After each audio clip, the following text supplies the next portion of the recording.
Hello, everybody, and welcome to the 108th edition of the Chronicles of Podcast. And these right here are the Chronicles of Tom Mayhew. It is I, the bearded brummy Jamie, and joining me, as always, this handsome fella right here. It's the Scotsman Tom, and welcome to the Chronicles of Podcast. Hit it! Hi there, you're about to enjoy the Chronicles of Tom and Jamie. Hi everyone, I'm Kevin Mann. Hi guys, my name's Annabelle Knight.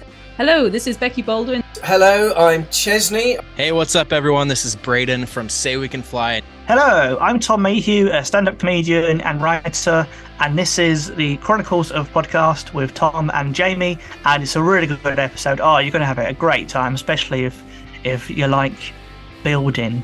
People don't jump around in fights at all. Then again, nobody Hadoukens in real life, do they? Oh. That's our PSA for you this week. Children, do not put your penises near beavers.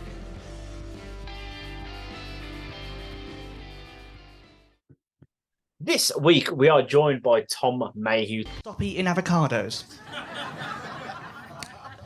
Now, I'll be straight with you guys. I've never bought an avocado. Do they cost 500 grand? Tom is a critically acclaimed comedian who mixes the material about working class mixed with personal, the silly, and a little bit of the political. He's a stand-up comedian, a comedy performer, a writer, and an actor. His Edinburgh Fringe show, I, Tom Mayhew, was critically acclaimed and led to a sold-out show at the Soho Theatre in January 2020, which then went on to be adapted into Radio 4 series. Absolute little minute capsule, a little soupçon of this man's career. It's absolutely phenomenal.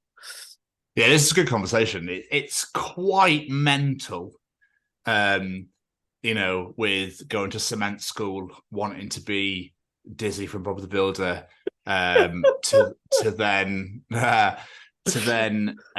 trying to force me to be Daniel Bryan Danielson, whatever, and so on and so forth. So yeah, this is a great interview. Just bear with. Like, we do get into Tom's career, we do get into Tom's life a bit later down, but it's just all sorts of nuts, and it's fucking great. So aren't they the best ones? They always are the best ones. They always are the best ones. It's wonderful. And Tom's done some amazing things. It's just so shit how it's like, you've got a sold out Soho Theatre show. Congratulations. Now the world shut down. Yeah. And yeah, crazy. But this is a great conversation. Tom, thank you so much for taking the time out of your schedule to sit and chat to us. We absolutely loved it. It was wonderful. But Jamie! Yes, sir. Do you have any final words at all? Just a big old massive thank you to Mr. Mayhew for spending the time to come and chat with us. It means the absolute world, sir. Absolutely. We know that you're all going to really enjoy and love this one. Trust us. Ladies and gentlemen, here we go. Ladies and gentlemen, interviewing this week, it's Tom Mayhew. Wow. Your back drops. I feel a bit underdressed now. Mate, you're all good. You're all good. We do it. It was just look a bit, I don't know. We know when you try and take something to the next level sort of things, it's like, well, let's update it a little bit and make it look a bit more snazzy rather than just, like a wall. If you're like, yeah, you know what I mean? So I'm going to have to get one. Not the same, but I'm going to get one with just like, make it like a TV studio or something. Oh, such a great idea. You should get the I, Tom Mayhew poster. Yeah, I might do that actually. Or then Ken Loach might be like, I think you've stolen my movie. No, I've always been like, I don't think he would sue me because clearly I've not got any money. Like, which is, but then it's Ken Loach who'd probably be like, that's incredible. I love the fact that you've done that. No, yeah, I think I did. When I did the show in Edinburgh, I did check with them just to sort of make sure. I was like, I'm not basically some posh guy taking the piss. I kind of explained what it was, and they seemed all right with it. I think they'd have to be particularly Like, I don't think it'd be a good PR move for them to go, oh yeah, we want to sue the guy on benefits. So unless they were obviously Tory wankers, they'd be like, "I'll go rinse you for everything you've got, mate." Exactly. Yeah. That was a little test I did. Yeah. Lovely. So, but obviously you've done podcasts before. You have your own fucking one. But anyway, just a quick rundown. Jamie's gonna do like a really nice introduction and like lure you into some sort of like false sense of security where you're gonna feel quite safe and at home. And then what we're gonna do is absolutely pepper the fuck out of you with questions. How does that sound? Yeah, that sounds like fun. Let's get my little introduction out of the way. Ladies and gentlemen, today we bring you another wonderful guest. Today's guest is a critically acclaimed comedian and podcaster. He's a comedian known for his material about being working class, something that has propelled him to heights like an outstanding Edinburgh Fringe show, a Soho Theatre run, a BBC radio series, and more. The only man I've ever seen turn himself into a banknote to promote a show. The man the Daily Mail described as a Tory-hating lefty. What an accolade. Ladies and gentlemen, theys and thems, put your hands together and join us as we welcome you to the Chronicles of Tom Mayhew. Pleasure. Hello? Do I say hello at this point, or? Okay, yeah. You can say whatever you wish now, Tom. We're in. It's so weird. You do such a sort of big introduction. It's just me awkwardly going, "You're right." There should be some like pyro or something, like pyrotechnics, or a bit of confetti falls down or something, or like some like entrance music, like it's WWE or something. That's what we need. I'll wait for the day I do one of them intros, and then the guest just does one all about me in return. I'll be like, "Oh, I like this. This is good." Jamie Westwood has nice glasses, and he's got a nice beard, and his backdrop's really nice. And I've only met him for about 2 minutes, but he seems all right. I'll take it. That's a win. What WWE theme music would you have? Oh, mate, that's a question. That is a question. Does it have to be one that someone has already used, or can it be just any song? Whatever you want. I mean, I'd be tempted for something ridiculous like Bob the Builder. I get everyone chatting along. Yeah, yeah, and just doing it completely straight your face, completely like, yeah, it's Bob the Builder, mate. What of it? Like, I don't reference it, and just nothing to be explained here. Just everyone just chants along, and then we crack on with the day. Yeah. What would you guys have?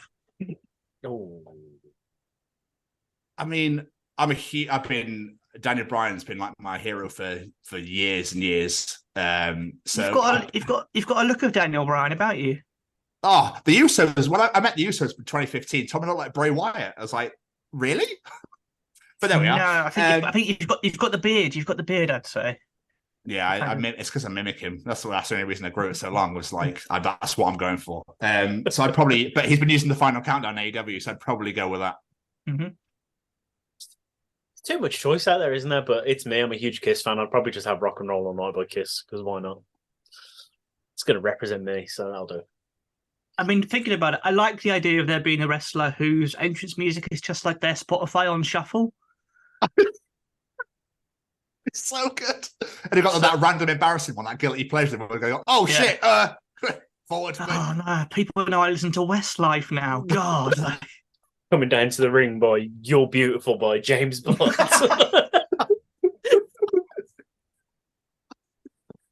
It's true. It's just there like, yep. Yes, I know. Yep. Anyway, let's go back a couple. How has the last few years been for you, Tom, with the pandemic and everything? Like, how's everything been for you? I mean, it kind of feels like it's entirely changed the industry in a way that I don't feel like many people either talk about or notice. Like, I do feel like it still has hit numbers in terms of audience numbers, in terms of people who are going out, in terms of people who are doing stuff, because it changed all our habits. You know, we all went from maybe being the person who went out every fortnight to see something to going, oh, I can stay indoors. And I think a lot of people are still in that indoorsy mode, and they might never come out of it. I don't know. Like, I know some people who they've not been to a music gig for about 3 years, and I'm like, well, are you ever going to go back to one? Because they're just so used to not doing it now. So it's made it a bit strange in terms of trying to organise live stuff and doing live shows. I still don't feel like my one barometer for it really was the fact that in 2020 in January I did like a sold out run at Soho Theatre for 3 nights, and I've not managed to do anything like that since. So in my head I feel like it's back where it should be when I'm back at that level, but there's part of me that still feels like I'm chasing that, which is a bit it's a bit sad 3 years on, and a bit frustrating really. Yeah. I don't, from the sounds of it though, I don't think it's because of you. I think it's because, like you say, everybody's like, I don't think I really want to go out anymore. I think I quite like it like this now. I've got used to this. So like nightclubs aren't really a thing anymore. Not that I know of anyway. Do you know what I mean? That sort of industry kind of like died. I think there's people that don't go to, like, with festivals and stuff, they just won't. So I think it's more the fact that people are a bit too still like, it's still the thing. So I'm good. I actually quite like it. And now we all work from home. Mm-hmm. I think everyone's getting used to that as well. So like, I mean, I work from home and it's like, I don't need to really go anywhere unless I need some food. I'm good. Do you ever forget to leave the house for like weeks? There's been times where it's like, have I actually breathed fresh air in the last week? I don't think I have. I forgot what it tastes like. Never for a crazy amount of time, but there have been times in the past couple of years where I have maybe gone like 7 days and not gone anywhere, and you kind of go, oh shit, oh god, I forgot I'm supposed to do that, just because you're so used to going, no, I can just watch something on Netflix or on YouTube or listen to a podcast, that you just go, I'll do that, and then you go, oh no, I need to remember that human beings to exist should probably leave the house. And maybe what I need to start doing is playing some entrance music as I leave the house. Yeah, yes. Some exit music. Yeah. Just play a Brock Lesnar's theme song or something. That'll really get you fucking going, won't it? Why is Tom so angry? Why is he jumping from foot to foot a lot? That's weird. It's not like him at all. I was going to say the neighbour's like, oh, I can hear Bob the Builder again. Tom's going to shops. Yeah. But speaking of Bob the Builder, kind of lends beautifully to my next question in a very weird way. I always like to start this talking about childhood and what you aspired to be when you were growing up. So what was the original aspirations for yourself when you were growing up? What were the dreams of young Master Mayhew for a career? Well, I used to watch Bob the Builder, and I really wanted to be Dizzy. I didn't want to be a builder. I wanted to be a sentient cement mixer, ideally. Imagine if I just fronted that out for the rest of the podcast. I wanted to be a sentient cement mixer, and it was a really tough first 15 years, to be honest. Like, I could make myself dizzy, but I could just never make the cement and stuff. I was trying. I tried to mix around in my mouth and stuff. It just wasn't working. Like. I love the idea of you spinning around really quickly and then trying to smash it together. Like, no, still haven't quite mastered it yet. Well, just 3 more years, we'll get there. We'll be able to do it. Is there a college this sort of thing? But yeah. Sorry. No, go on. I was going to say level 2 is like the next like sort of ingredients to make, like, I don't know, thicker cement. I don't really know. I've never been to cement school before. So... Cement school.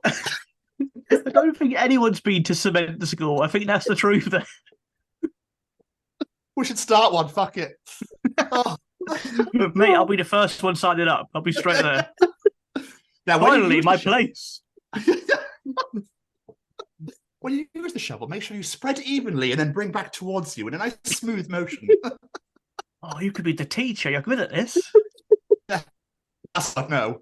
How do you actually mix it? Get a barrel and just like a tumbler, just really just to pour at it like a cat, and it should spin around fast enough. You'd be able to mix the cement, and then like I said, spread evenly with a shovel.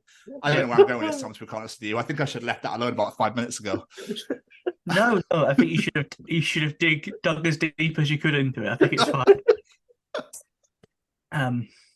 But yeah, when I was younger, I didn't really have an actual dream job. I was just kind of like, I wanted to just get a job, like, because my parents, like, my mum just worked at Boots and my dad just worked in like a drinks warehouse place. So I never really was like, oh, I know I want to do this big thing or that thing, because I just saw what my parents did, and I was probably just a very realistic kid who was just like, well, we'll probably end up doing something like that for a bit while you work out what you might want to do. And I eventually did work in Sainsbury's for about 3 years, and that was probably what I always thought I would be doing as a kid, something like that. But I always liked writing. I always liked writing stuff, and I like the idea of creating little worlds and writing my little stories. And I think even as a kid, like, English was the one thing I was good at school, and so I probably always deep down was like, I want to write something. And I never knew in what context or what world or anything like that. And it just ended up being comedy when I was a teenager, I suppose. It's interesting, isn't it? Because you find people that enjoy creative writing and things like that. They can go in so many different avenues. Like, it's so many different places it can take you. And I love the fact it led you towards comedy. But sorry. And I was just going to say, I remember when I did a course once talking about different avenues, and the teacher there was like, oh no, for this part of the course, you have to do Gothic poetry, because she was a big fan of Gothic poetry. And it was that thing where people who don't know maybe the ins and outs of writing might just go, oh, it's creative writing, you must love it. And I was like, I don't give a crap about Gothic poetry, mate. Like that's not what I'm here for. I'm not here for talking about poetry. Just for, if you like it, great. But it is that thing where I think some people who aren't in the creative world might just go, oh, it's creative writing, you must love all of it. Whereas I know plenty of people who love comedy and they'll hate plays, or they'll love plays and they'll hate live music or whatever. Like, it's such a nuanced thing, and there's so many different types. That's always fun with school. It's always like, you're 6 or 7 and go, so what do you want to be when you get older? And like, well, how the fuck am I supposed to, then you get to 16? It's like, well, you've got to decide what you're going to do for university. Now you go, well, I basically like girls and masturbation. Is that a thing? Like, you know what I mean? You get to that sort of age, then it's drinking at 18 and it's going out all the time. It's nuts how they expect you at such a young age to be like, right, decide your life now. Okay, well, I like boats. It's like some of the most randomest shit that's coming into your head. Like, I went to university at 21 and to do criminology, and I do nothing to do with criminology. I work in fucking events. It's just so nuts how you have to decide the rest of your life at such a young age. How did you go from boats and masturbation to criminology? I don't know, Tom, to be honest with you. I think there's something wrong with me, if I'm really honest. It's just the random spouty shit that just comes out of my face every now and again. I just jump from one avenue to the other. There's no real context behind it all. It's just a road. As soon as I start talking, all these roads start opening up. So I'm like, well, I'll just take that one. And then I'm going to this one. There we go. That'll do that. So that's literally how that happened. I've just got an image of you rocking up for the first day of university. You've got like a sailor's hat on your head. You've got a roll of tissue in your hand, and you sit down and go, oh no, it's the wrong course. Whilst trying to get the tissue off my hand and can't. Yeah. Like, oh no, not again. Not again. Like, I've got a crime for you to solve, lads. Who stuck this tissue to my hand?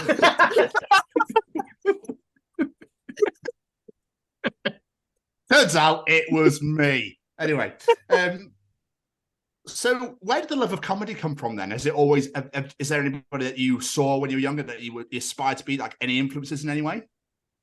I think I watched a lot of sitcoms with my parents, and back then there'd always be sitcoms on the BBC that repeated a lot, and everything from like Keeping Up Appearances to Last of the Summer Wine to Blackadder and Only Fools and Horses and My Family and all these sorts of different ones from different eras, and we just watched them as a family and really enjoy them. And so it just meant I had a real love of comedy that I saw on telly, and then that would eventually grow into things like panel shows, whether it was Nevermind the Buzzcocks or QI or Mock the Week. And I think probably eventually through Mock the Week is where I first got into stand-up comedians, because that was probably the first time I saw it presented in a way where it went, oh, here's a panel show and there's a bit of stand-up, and you go, oh, that's a new thing, that's quite exciting. And then you find out these people are comedians, and it probably just came through basically watching stuff on the BBC, to be honest.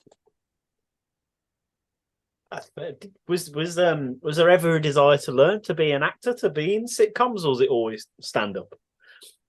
I liked doing drama at school. I really enjoyed that. That was probably the first kind of performance stuff I ever really did. I never took part in school plays or anything, so it was a bit weird when I did drama and everyone thought I was going to be crap at it, and I was really good at it.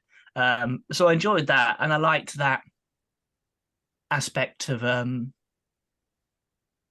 playing different roles and playing parts. And I wouldn't mind doing some acting at some point, but it's always felt like in my brain I've always been like, right, prioritize that part of your career. And it's so hard making a career in the arts, and there's part of me that goes, well, if you try and be a comedian and an actor, that just means you've got twice the opportunity to get rejected for doing stuff. And it means you have to work, twice as hard and you don't want to split your energies two ways, I suppose. You don't want to kind of feel like you're half going for acting, half going for comedy. So I was right, go comedy first, because that was the one that I thought I can write it, I can do it straight away. Whereas with acting, if you want to write it as well, you've got to write a whole bloody play really before you can put it on. It's a much, it feels like a much longer stretch for something you have to do, or at least from my awareness of it as an industry. Like, I'm still not massively up on that as an industry, because I've always been like, oh, comedy, that seems, all right. You just write a joke, you apply to a open mic gig, and you tell a joke. It's really simple. Like, you say it's really simple, but the one thing you need to be a comedian is to be outstanding, to be outgoing rather, and willing to put yourself out there.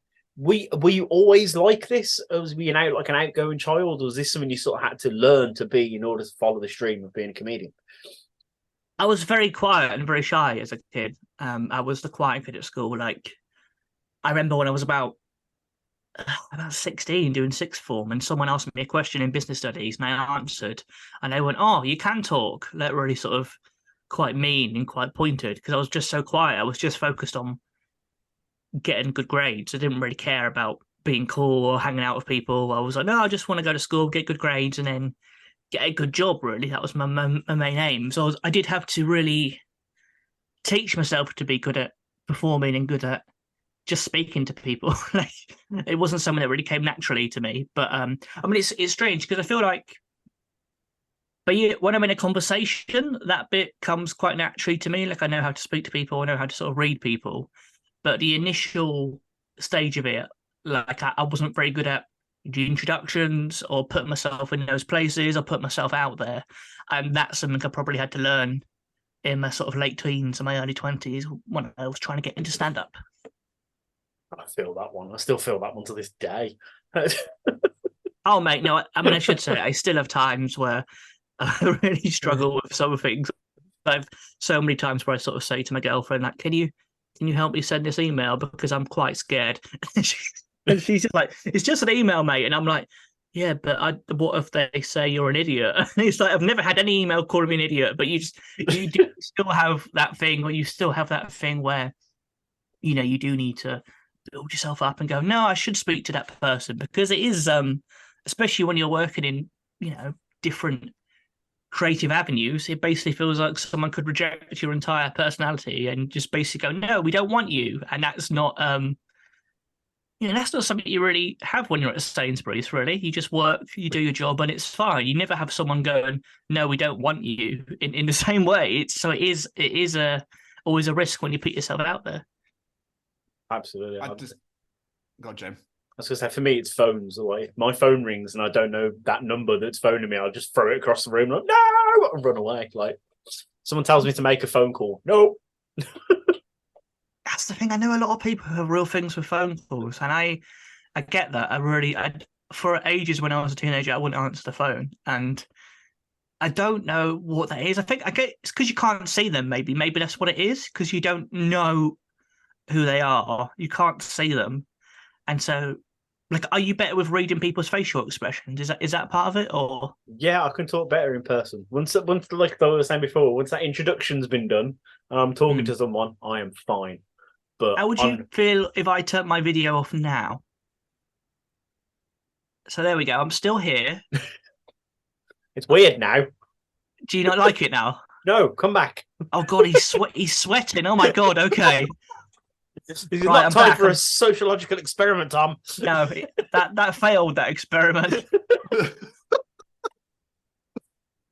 I just think it's amazing that you've put yourself out there in a career which is, you're putting yourself out there for the world to basically sit there, are they going to laugh or they're going to not laugh? Do you know what I mean? Like, I think it's incredible, and I tip my hat to you because there's no fucking way I could do that. There's no fucking way I could stand there and be like, so... what? I don't know why everyone always says phones, eh? What about them? Like, that's always their go-to when they're not a comedian. That's their go-to thing to say. Mate, can you not give away my best material on this podcast? I'm so sorry. I watched all those videos earlier. Now, I've just got Mayhew seething through me. I love it. But do you really feel like you couldn't though? Because is it that much different from doing a podcast? Because a podcast, you're basically going, we think we're interesting, so listen to it. Well, I suppose because there's no immediate reaction to it, is there? I can put it out there and go, cool, that's that then. If people want to enjoy that, that's fine. If they don't, whereas obviously in comedy, you're like, your audience is there. And it's like, well, here we fucking go. And then it's just blur. And then it's like, oh, boo, get off, don't want to see you anymore sort of thing, or walk out or whatever. What if it was like a live podcast? Have you ever done one of them? We've done gigs where we put shows on for the foundation and we've hosted it, but we just go, thanks for coming, everyone. It's blah, blah, blah, blah. Then we walk off. So it's not really like a podcast, if that makes sense. Okay. So I don't have to. I just want to talk you into doing stand-up by the end of this podcast. Like, I shall make it my life's work. I wrote a couple of things in my head when we did a gig last year. But everyone was, because it's a gig, I don't think anyone was really anticipating that to happen. So I said some things and nobody really reacted. They were just like all chatting amongst themselves. I was like, yeah. So I thought in the future we'll just put a show on and go, here's the band, hooray, and walk off. That shows you can be a comedian, because a natural comedian instinct to survive is to sometimes blame the audience. So you've already got that. Big tick. The next part, Tom, was how to actually deliver. Is the just pretend you're Daniel Bryan and just go on stage with that energy and see what happens. Oh, amazing! Just start kicking loads of people and expect them to chant yes. As I'm on the stage with you, if you run it with your knee, I'm going to be pissed. It's some sort of like sex dungeon, wouldn't it? People getting kicked and people going, yes, or more, yes, more. Anyway, this podcast is about you, Tom, not about trying to train me into doing stand-up for no reason. And this is about you. We're here to talk about Tom Mayhew, not Tom Stevens. I mean, that's the thing about me. I really don't like talking about myself, so I always try and turn it onto other people and just go, no, let's talk about you being a wrestler and a stand-up comedian at the same time. Let's talk about that. Fantastic. Well, how did you get into the comedy career? How did things like start off for you? I remember sort of listening to a lot of podcasts by comedians, and they basically said how there were like different Facebook groups and different pages where you could find details for gigs, and I just looked them up, and you could just go on Facebook and type in like open mic comedy, and there would be like 50 results, and it was as easy as clicking on a page, emailing this email and going, can I do a gig? And usually with open mic gigs, they'll be like, yeah, we've got a gig in about 2 months, because they have ridiculous waiting lists. And you just go, cool, I'll do it. And then your name's down. It always is bizarre how kind of unofficial it all feels when you're signing up. Even when you're doing paid gigs nowadays, like often sometimes can go, oh, do you want to do that gig? I'll pay you this. So you just go, yeah, sure. And there's no contract. You just turn up, do the gig, and usually get cash in hand. Like it feels so weird. Like any other line of work, you feel to be contracts, people would be signing stuff, and they'd be, itineraries and all this, but comedy is just like, oh yeah, just turn up there, be here about 6 or 7. You do around 20 minutes. There we go. Here's your money, and it's bizarre.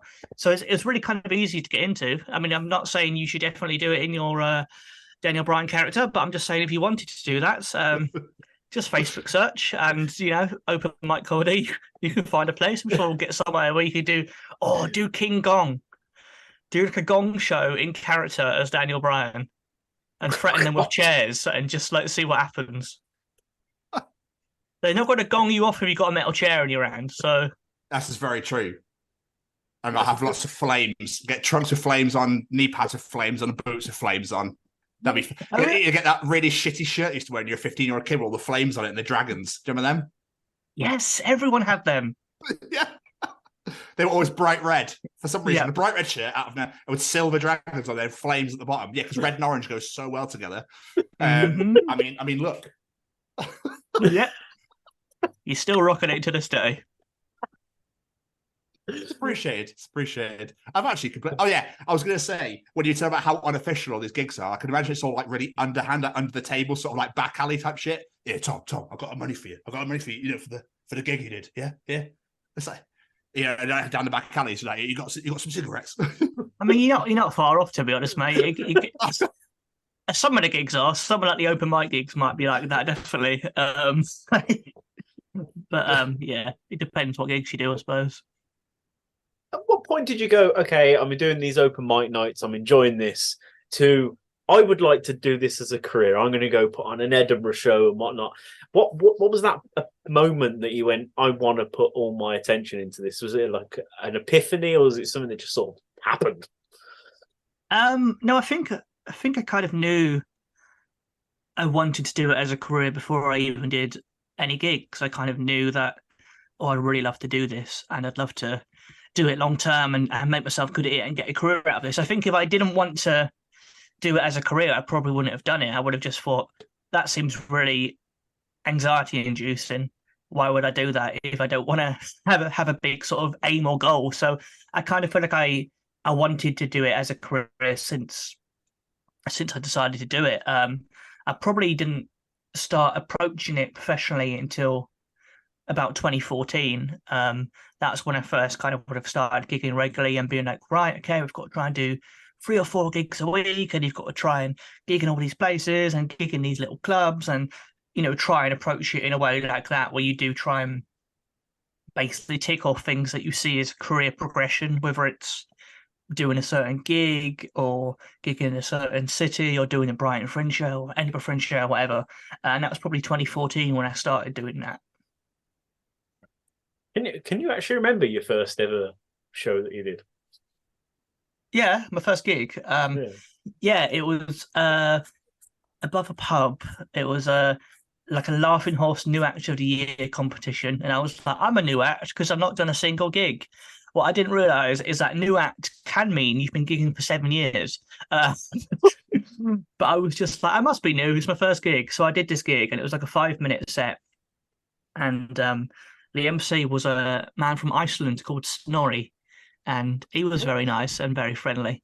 And I was very nervous. I considered running away before the gig, and then eventually I was like, well, I've paid to come into London, I may as well do it, because otherwise I've just wasted money. And it was a weird thing where I was so nervous that I ended up speaking to a guy in the front row who had blue hair, and just speaking about the fact he had blue hair for about 2 minutes. And it's strange because some comedians do like 100 gigs and they go, oh, I'm still not confident talking to an audience. Whereas for me, like, my nerves made me speak to an audience member, which is kind of the opposite of some people. Because some people, their nerves make them just read their jokes like it's a script. Whereas for me, my nerves made me go, oh God, I'm panicking. Talk to this man in the front row. And I just talked about his blue hair for about 3 minutes. That's incredible. It's a wonderful reversal, because like you say, most people are like, joke, I'm out of here. You've gone, audience. Shit, I was here to tell jokes.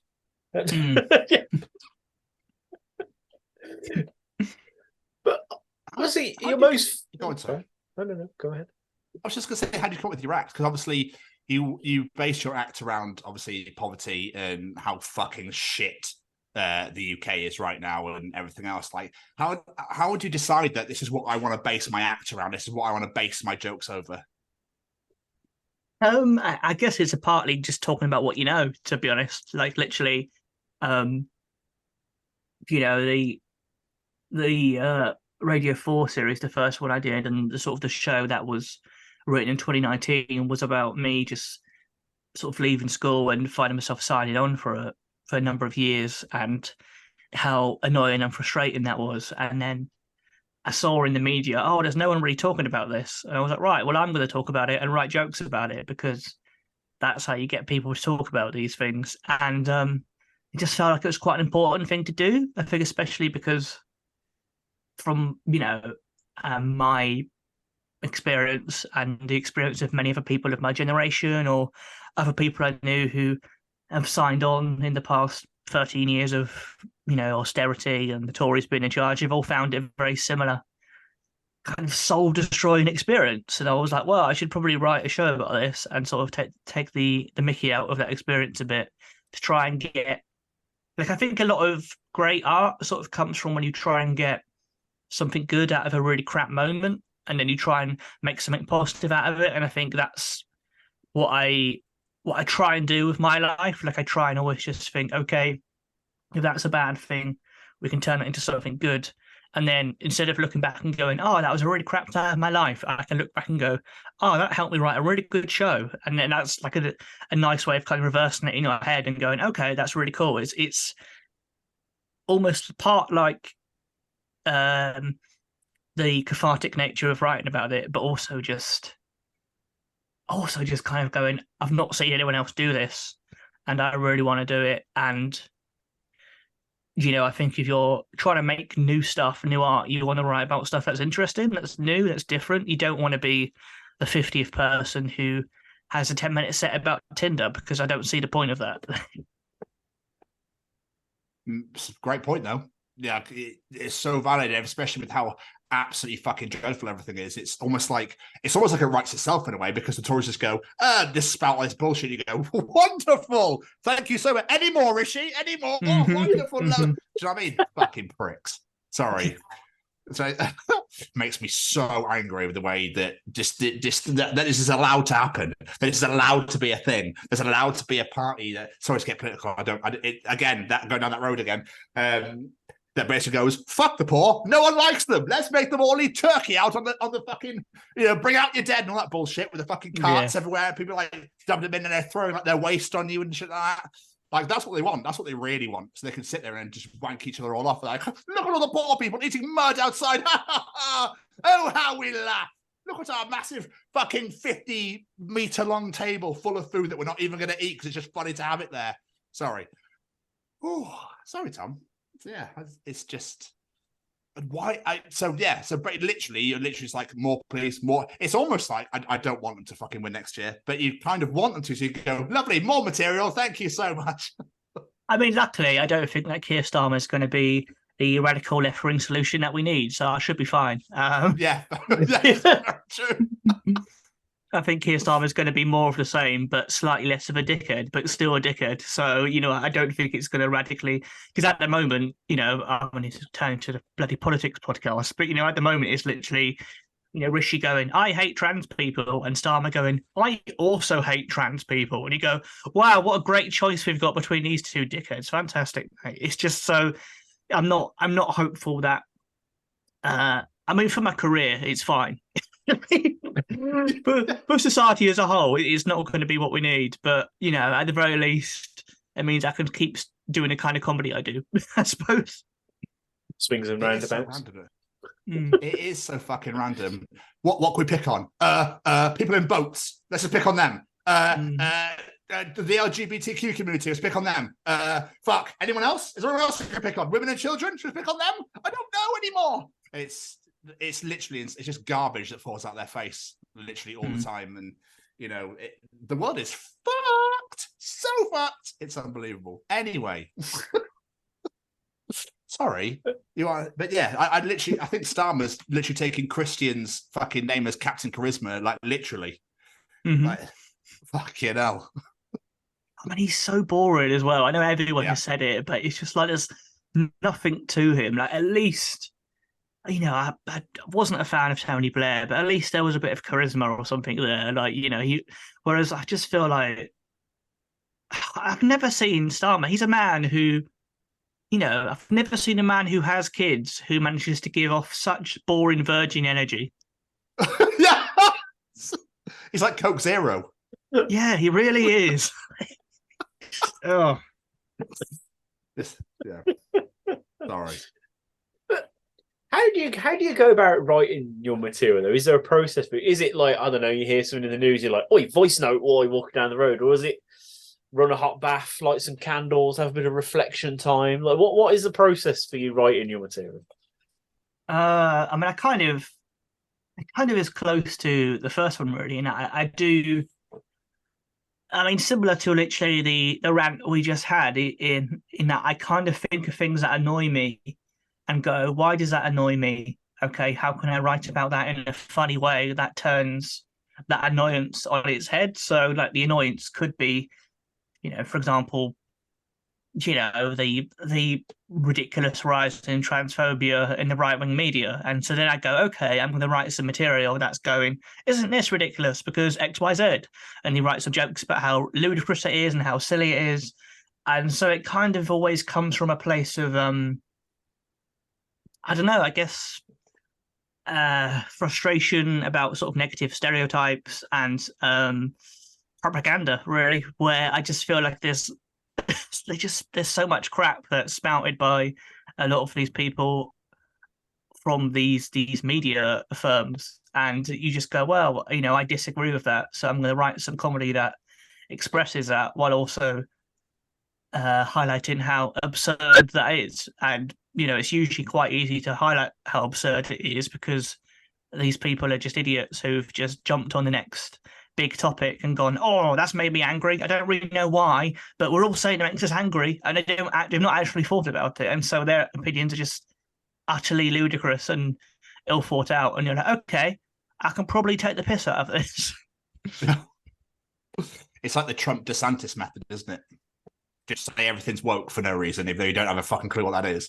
Then just start bashing everybody for absolutely no reason. Yeah, and saying it's all fake news, and everyone's going. And then for some reason, Americans eat it all up. I mean, that's the depressing thing, is how many people do eat this stuff up. That's always going to be a frustrating thing. But that's always been the case, apparently. Like someone told me recently they were reading something about the plague, and apparently even during the plague, there were people who are going, "Oh, it's not real. Don't worry about it. It's not a real thing." And you just go, "Oh, okay." Like, even then, there was people who basically were saying it's fake news, over 100 odd years ago when there were dead bodies in the streets. You just go, okay, well, there's always going to be these people. There's always going to be propaganda. There's always going to be contrary idiots, and it's just trying to navigate it. You say that about like people who have always tried to defend the actions of these people and argue against everything, but do you ever have that backlash when you're doing shows? Like, have you had like the crowd turn on you, like heckle you and stuff like that because of you voicing your opinion? I did in 2019 because like leading up to the election, I probably wasn't doing gigs thinking what's the best way of smashing this gig. I was just trying to think what's the best way of trying to tell people they should not vote for the blonde bumbling twat. So those gigs, I had a few gigs where I probably doubled down on just, saying the Tories are awful people when the audience didn't want to hear it. And I was like, well, I'm just going to double down on it because literally we've got a month to the election and I don't really care how the gig goes. I'd rather we got a progressive government in power. And so it just almost felt like my duty to try and go, oh, well, I'll try and, make these people see the side. And so some people kind of hated me at those gigs and were shouting out stuff and didn't like me. Never sort of, physically violent or anything, because I don't think you really get that often at gigs unless you're being massively aggressive. And even my stuff's not massively aggressive. It can be sort of challenging or quite pointed, but I don't deliver it in a "you're an idiot" way. I deliver it in a "I think this is wrong because blah blah blah." So I think people just didn't like what I was saying and didn't agree with it, and just weren't happy with me being on stage. But generally, apart from that, it's okay. I feel like it's often a case of picking your battles and sort of playing the room a bit, and knowing that if the first joke about signing on doesn't go down well, don't do the next half an hour. Like, switch it up a bit and go, okay, maybe they'll like jokes about football or something else. Do you know what I mean? It's that kind of thing, which means that most of the time I've not got into trouble. Okay, it's important though to tell these stories, because at the end of the day, some people might not have heard of this. I'm so ignorant to the news, because every time I hear someone like, "Oh, this is depressing as shit," and I can't bring myself to pay any attention to it. I'll be completely honest. The amount of things Tom's told me about my own city that I didn't know about because I don't pay attention.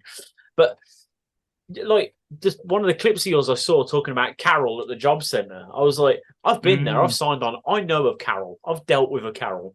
Yep. But I can guarantee there's a lot of people out there that haven't dealt with a Carol. So it's quite eye-opening to these people at the same time.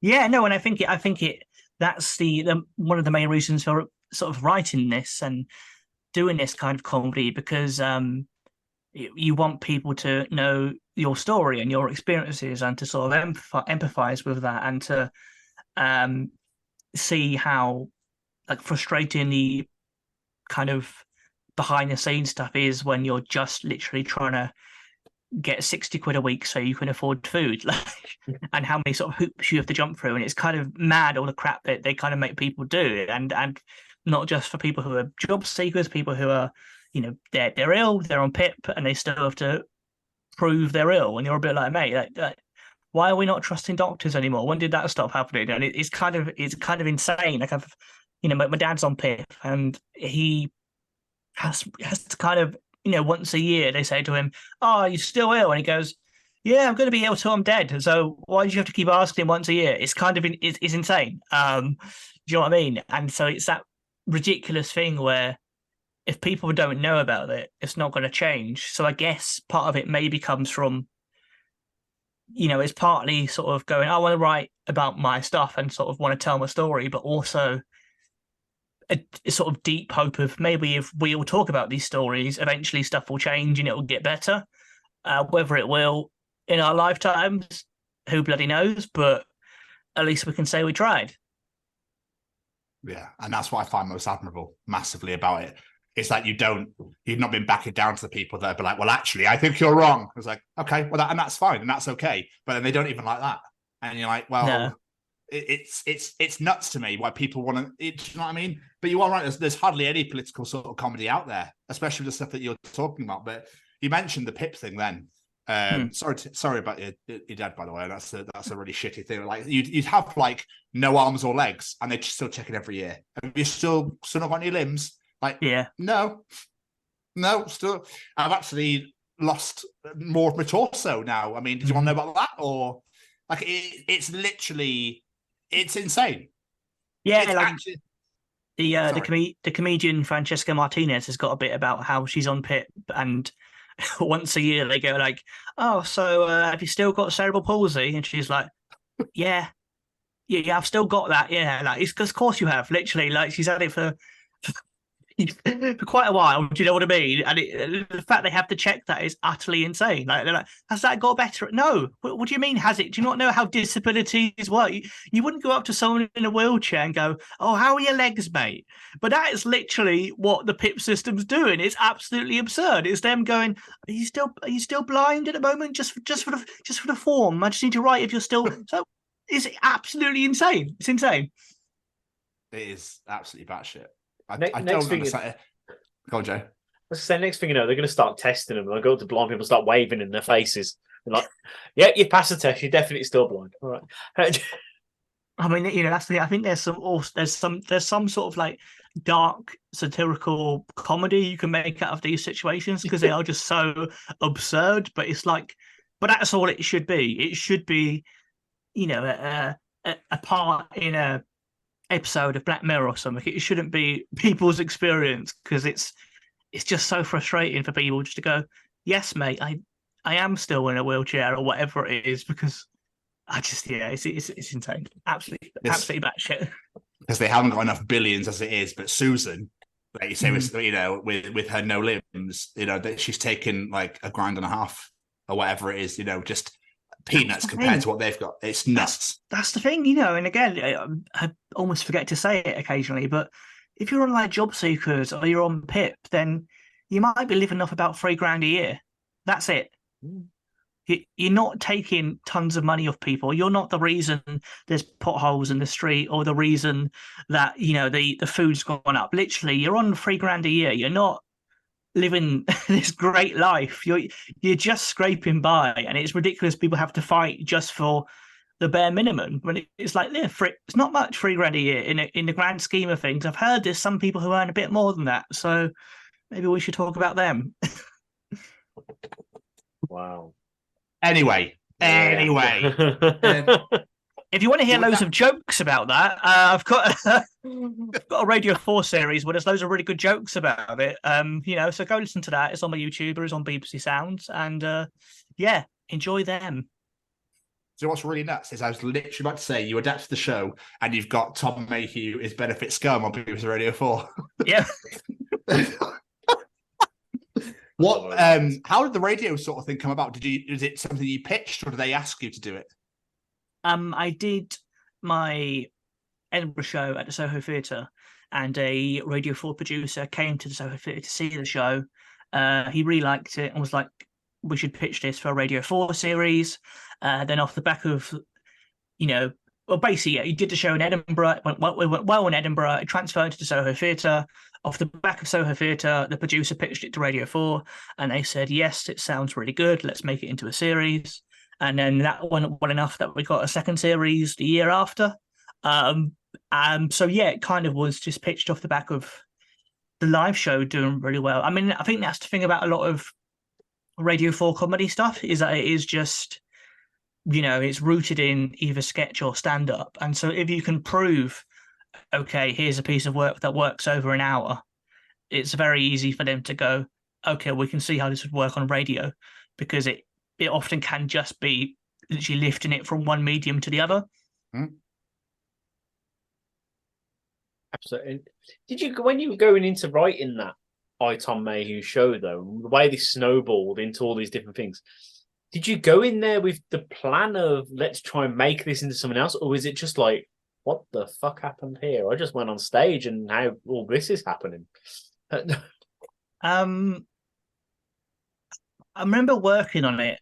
Like, part of the reason I called it Tom Mayhew, because obviously the I, Daniel Blake film, and the poster's kind of a send up of that film. And so when I did that, it made me go, okay, that's the pressure on you, Tom, because this stand-up show has to be as good as that film is. Like, you can't name it after a really good film and then have a really bad stand-up show. It just would be absurd. Like, so I was like, okay, that's put pressure on me to write a really good show that kind of captures that reality and that truth and that heart, while also having loads of jokes and loads of Mickey taking and satire and stuff like that. So that put the pressure on me to do that. And I remember, I think before I did that show in Edinburgh, I was just like, I just want to take the show to Edinburgh, get like a 4-star review, and then that would be my most successful show yet. If I had one 4-star review, it would have been a success for me, at that point. And then it got like, I think 4 4-star reviews and a 5-star review. So it went sort of much better than I ever expected. I actually made money at the Edinburgh Fringe for the first time, which again, I wasn't expecting.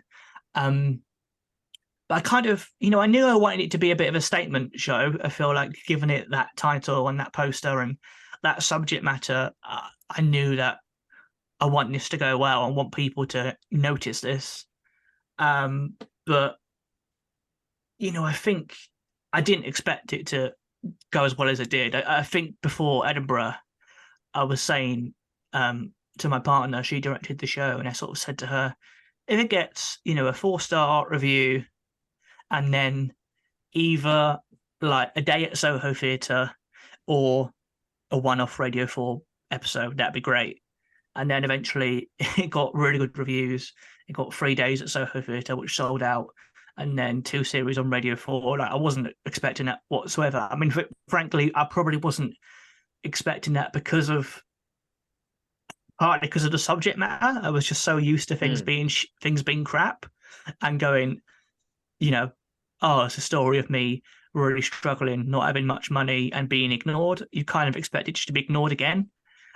So when people finally did listen, it was, absolutely insane. And it's still something that's always going to be there. I'm always going to be like, wow, I did that. And it did a lot better than I thought possible, which was amazing.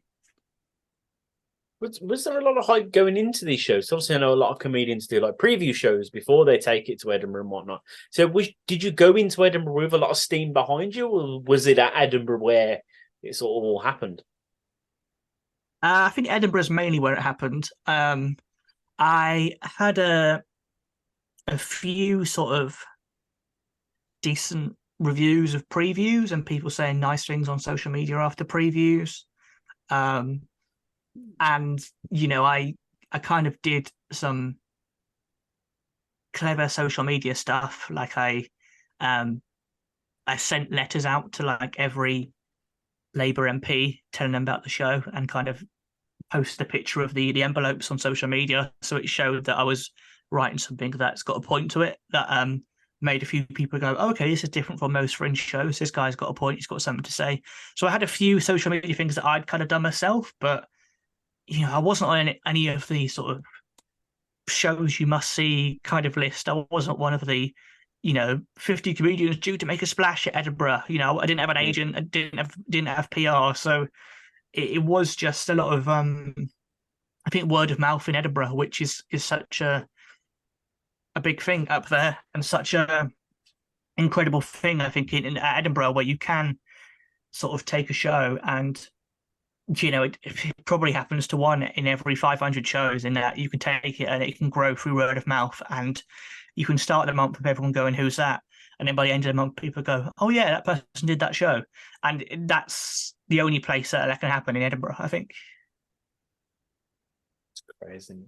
I think people outside of the world of comedy and stand-up, I don't think they realise just how important the Edinburgh Fringe can be and how much of an impact it can have on people's careers. Like, it's insane the stories you hear coming out of it. Yeah, it's huge. So many people who, pretty much everyone on telly has done an Edinburgh Fringe show. Like, and a lot of them, they would have come through and got on telly off the back of doing the Edinburgh Fringe show. Because again, similar to my experience with Radio 4, some people could have seen Stephen Fry and Hugh Laurie doing a live show, and they'd go, oh, they'd be good on telly, off the back of seeing them do something live, in a way that you can never convey that through a script. So, there's so many people who, like the Cambridge Footlights, like Stephen Fry, Hugh Laurie, like all these people who did Edinburgh years ago, and now they're kind of household names, and people have no idea that it probably all started in a little 80-seat venue or something in Edinburgh. It's mad. Like, I was a big fan of the Mighty Boosh, and like even that started at Edinburgh and then got picked up for radio and went on to be what that is today. Now, Noel Fielding's hosting the Great British Bake Off. It's mad how people's careers changed from doing that festival. I'm amazed he's still doing the Bake Off. Genuinely, I thought he would do that one episode and then go, what am I doing? But he's still on it, isn't he? He's still baking and. Well, not so much baking, but he's in there. With Alison Hammond. He'll probably on This Morning next. Yeah, I wouldn't put anything past him. If he can get on Bake Off, he can probably, probably host a news at 10 by next week. Oh, could you imagine? But his co-host the Moon. Now for the weather. That'd be so. You even got 4 stars from the Daily Mail. I did, yeah. That was, which is absolutely unbelievable. That must have blown your mind a little bit, though. I mean, it was mad because like that was for the first series on Radio 4, and before it went out, there was a little article from some grumpy old man, I presume, going, "Oh, there's this comedian who's working class and he's left wing and he's gonna do woke nonsense and blah blah blah."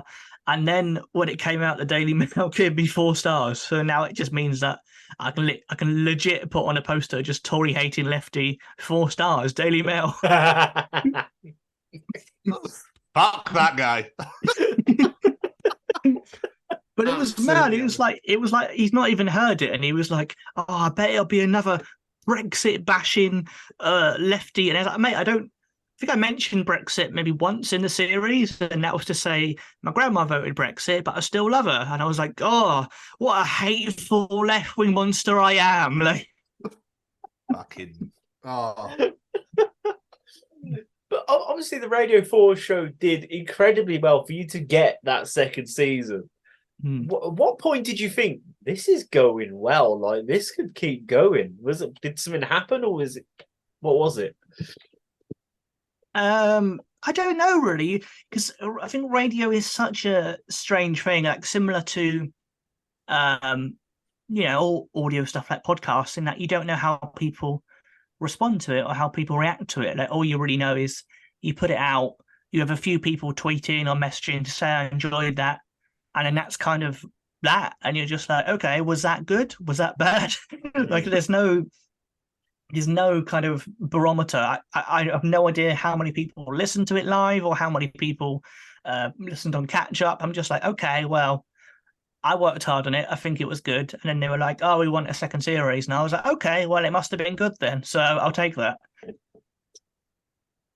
Will it ever get done for a third? At the moment, they've not taken up a third series, which I was a bit gutted about, really, to be honest, because I was kind of like, mate, surely this is more topical than ever. Why would now be the time where you go, we don't want more of that? I didn't really understand it as a decision, but that's what they said. So I'm just like, fine, I'll just keep doing what I do, keep working hard, and then eventually I'll be back on the radio somehow. I don't know how, but I'm an absolute pain. So I'm like, well, I'm going to keep bugging you. I'm going to keep annoying you, literally. Every 2 months, go, "Oh, I've not heard from that producer. Oh, mate, have you thought about putting me on the radio again?" Just to be really, because that's the thing. So much of comedy is just being a bit of an annoying dickhead. I think just constantly going, "Do you remember I exist? Do you remember that? Yeah." So that's a really successful show. You maybe have we have 2 seasons for. Yeah, I want to bring it back for a third. Yeah, exactly. The thing is, Tom, watch when your career gets even higher than it already is, they're gonna come crawling back, and you're like, "No, I'm doing How I Got News for You now, so fuck you." Season 42. I mean, for pure clarification, I wouldn't say that. I'd probably still need the money, but just in case anyone's listening. These are the opinions of Tom Stevens, not Tom Mayhew. Just the sole words were spoken by Tom Stevens. I've got you back there. Don't worry, you're all good. Means we're not getting on Radio 4 now, though. Fuck. No, but you are going to Have I Got News for You, apparently. So there we go. Yeah. Is Ernest Eaton still there? No, just...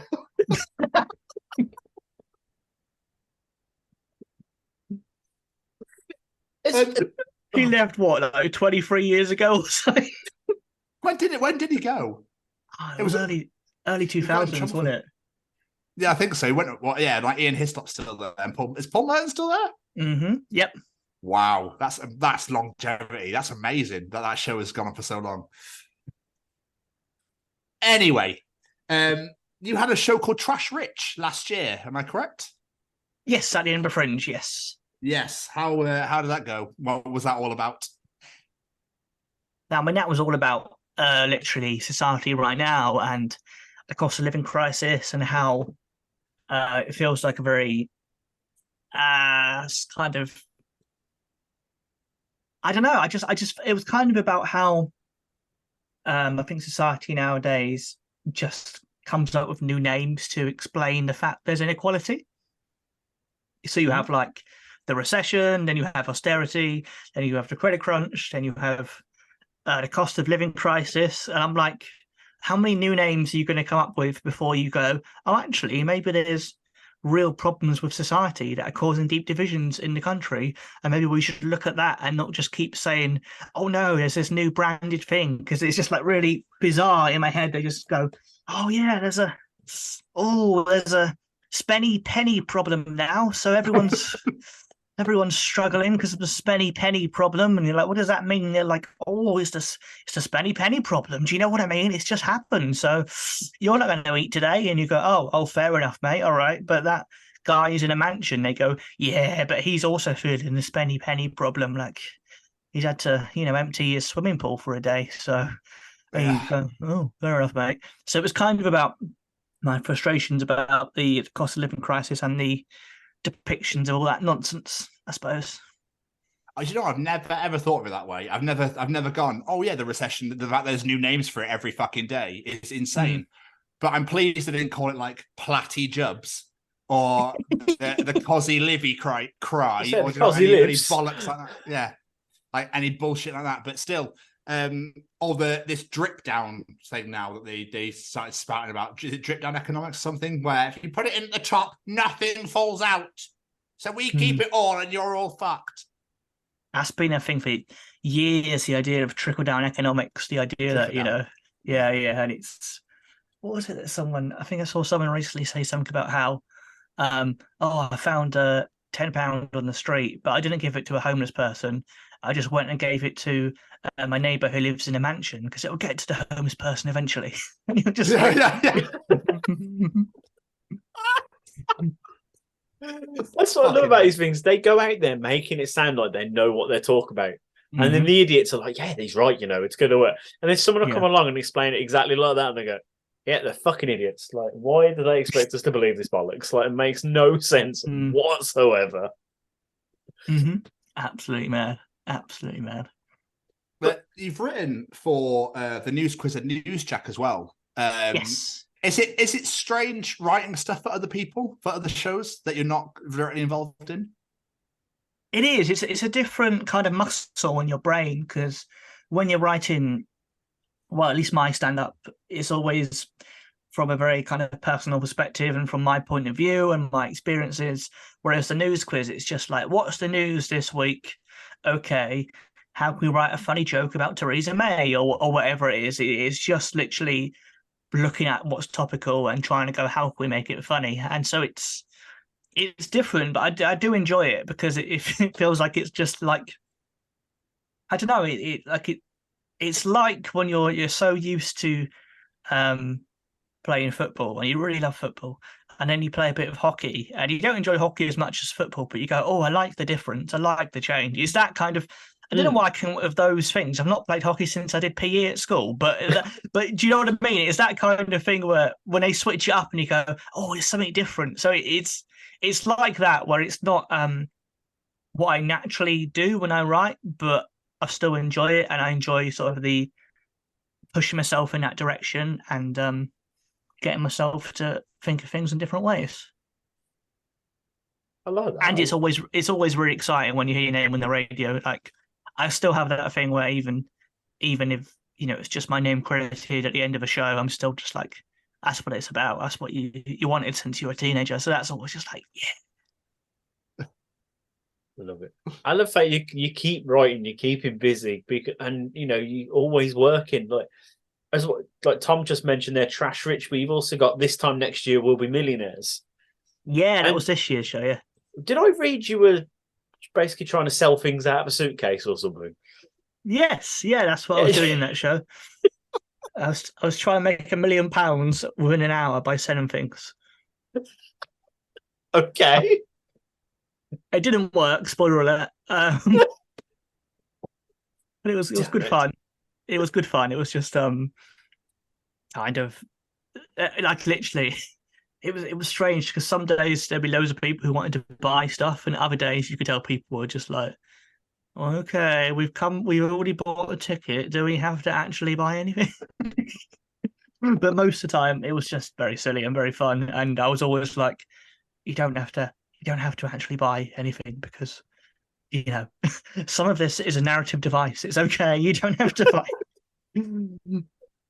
That'd be me. I know what I'm like. That'd be me sat in the audience. I'm like, shit, do I actually have to go buy something now? Like, if I sneak out, will he notice if I don't buy anything? Like, I don't upset the guy, but I don't want to buy anything from his weird suitcase. No, yeah, most of it was deliberate crap that was just a kind of joke things to sell, to be honest.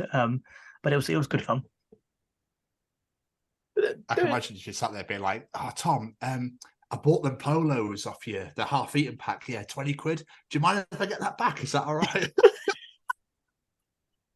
It was amazing. One of the things I tried to sell, it was a little toy noddy, and it was missing one of its legs. And I'd kind of hold it up, and a number of people who were going, "Oh, I'll give you a $5 for it," and they were actually trying to buy it. And I was like, "This is supposed to be so crap that no one would want it. Why?" So many people going, "Oh, come on, I'll give you a $5." And I was like, "No, I need it for tomorrow's show, mate. Why do you want it?" Plus, it's on Pip. He's got one leg.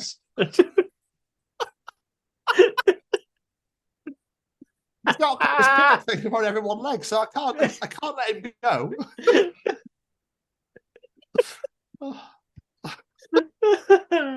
That's fucking brilliant.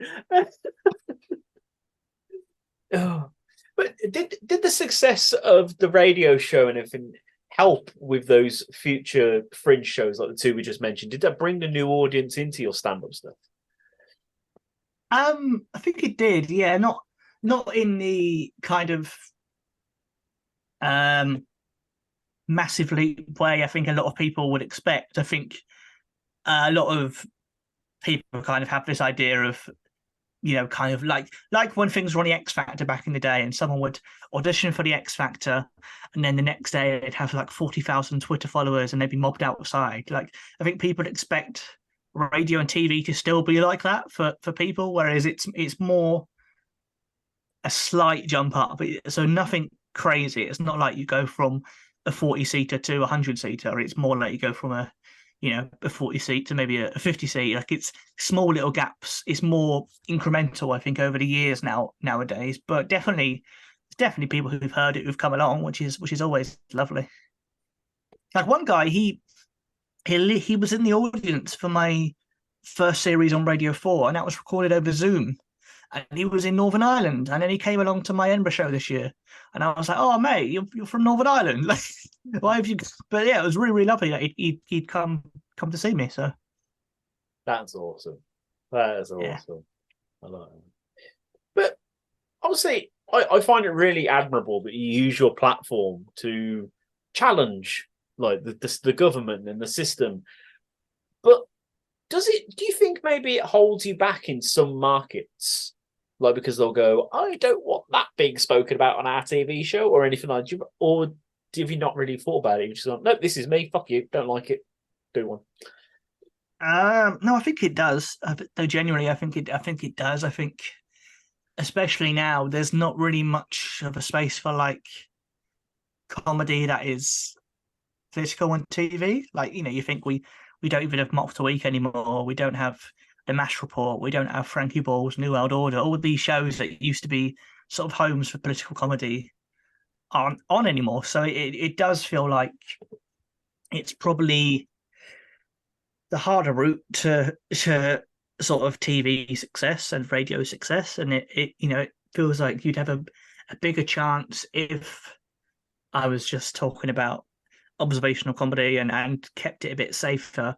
But then I'm also like, yeah, but that's it's not how my brain works. So you could only make the work that your brain wants you to and your heart wants you to. And it definitely will put some people off, but it definitely will probably mean that I'm never going to be one of those panel show comedians. And I'm probably, I've never done telly. I don't know if I ever will, but I'm also just like, yeah, but I'd rather look back and say I've done stuff that I'm proud of that has a point to it. And,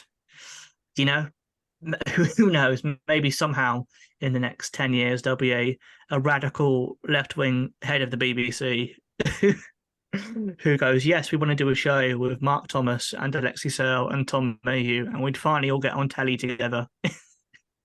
But who bloody knows? You know what I mean? But I think you can't worry about that too much in this industry, because you spend so much time trying to think about what you should do and what people would want, whereas really, like, what people want changes year by year, and there could be so many people who, you know, dedicate 6 years to try and be a certain thing, and then the industry changes and goes, oh no, we don't want that thing, we want TikTokers now or whatever, and then they go, oh crap, I've wasted that time. So you just got to do what you believe in, I think. Absolutely. And I admire that so much, and I'm so glad you said that, because, you know, like you say, no matter what happens, that's you, that you've got to write from your heart and what you feel. And the fact you've stuck to that instead of going, nah, let's just go with the popular shit so I can get on TV. You know, you've stuck to your guns and spoke about what you're passionate about. I really admire that. So that's amazing to hear. Oh, cheers, mate. Thank you. But and also the pandemic obviously didn't really help things in regards to TV shows and everything else, because they didn't invest in the arts. They didn't invest in any of the, you know, the comedy venues or comedy shows, and they started to obviously just bin things off little by little, so that it's not like a massive, like, let's just get rid of everything now. Let's chop away at one and we'll chop away at the other. So yeah, and do you feel that that's affected your career somewhat? Because obviously, like you say, you did a massive sellout of the Soho Theatre in January 2020, and then the pandemic went, boom, there you go, nothing for nobody for the next couple of years. Yeah, I do feel like it probably did.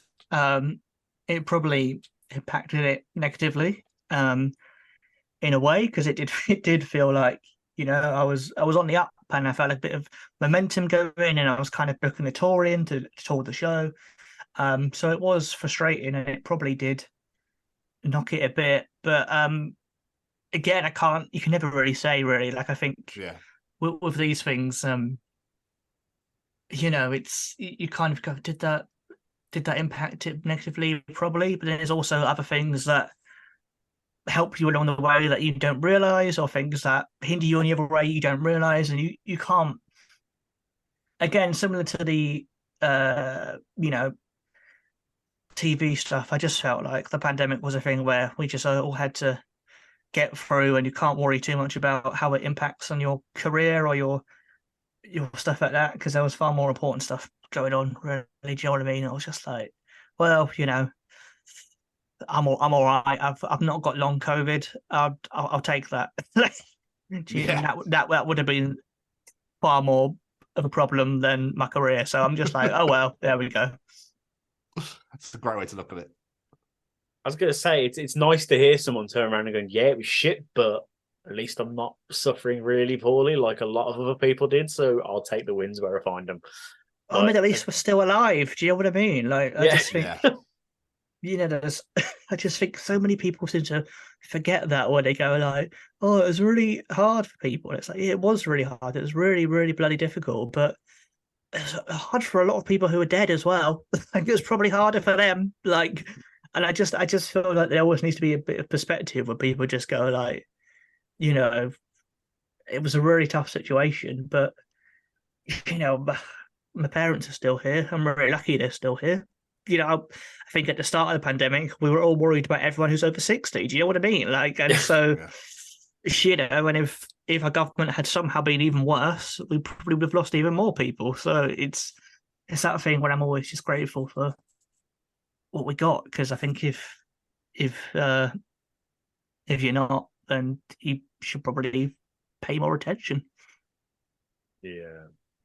But I just had this weird image of Boris being like, is it Emperor Palpatine? Who's the good in Star Wars? You know, and it's like all those care homes, people go, yeah, and he's sat there just like, good. But then he like pulls that mask over, and he's like that little wobbly fucking with his haystack on his head or whatever, being like, oh yeah, it's terrible, absolutely terrible what's going on. Yeah. And it goes back again, takes it all back off. He's like, and puts his hood back up. He's like the Sith Lord or something. I don't fucking know. That's what came into my head just then. Sorry, Jamie, you were asking a question. I do love your digressions. They make me laugh so much. But I was going to say, there was a name you mentioned not long ago, and when I was doing my research for this, I saw a lot of comments from people saying that they discovered you thanks to Alexi Searle's podcast. Like, as a British comedian who also spoke out a lot about politics and the government, that must have been a real surreal moment to sit down and talk to Alexei. Like, especially as you grow up in that early 60s. How did that come about? I think literally, someone commented on my Radio 4 series saying, "Oh, you should go on Alexei's podcast," and then I just thought, well, I'd like to do that. So I just got in touch with his producer and said, "Hello, someone has told me I should go on Alexi's podcast. I'd love to do that." And he was like, "Oh yeah, we've heard about your show and people have said it's it's got some similarities between your series and Alexi's stuff. So we'd love to chat to you." And it was just that thing where the producer had probably heard of my work because of it being on Radio 4, and Alexei does stuff on Radio 4. And they said, "Yeah, we'd love to get you in to do the podcast." And then I kind of found myself sat opposite Alexei Searle, and it was utterly bizarre. You just go, "Oh God, you're that person from the telly." It was weird, kind of someone who you really kind of look up to and admire, and you don't really expect yourself to be on the same level as them, or for them to even know who you are. So it was kind of lovely and really nice. I got to chat to Alexei, and he's a lovely man, and he's lefty as hell still, which is great. There's not been many comedians who I think I said on the Alexei Searle podcast that he's a bit like the Jeremy Corbyn of comedy, in that he's had left-wing views since the 80s, and he's the only comedian who's not actually changed them. For at that time, he's not kind of lurched to the right or changed. He's kind of been consistent in those views. And I think the phrase Alexei said after I said that was, "Oh yeah, I'm like the." I said, "Oh, you're like the Jeremy Corbyn of comedy," and he went, "Oh yeah, but I've got a nicer ass."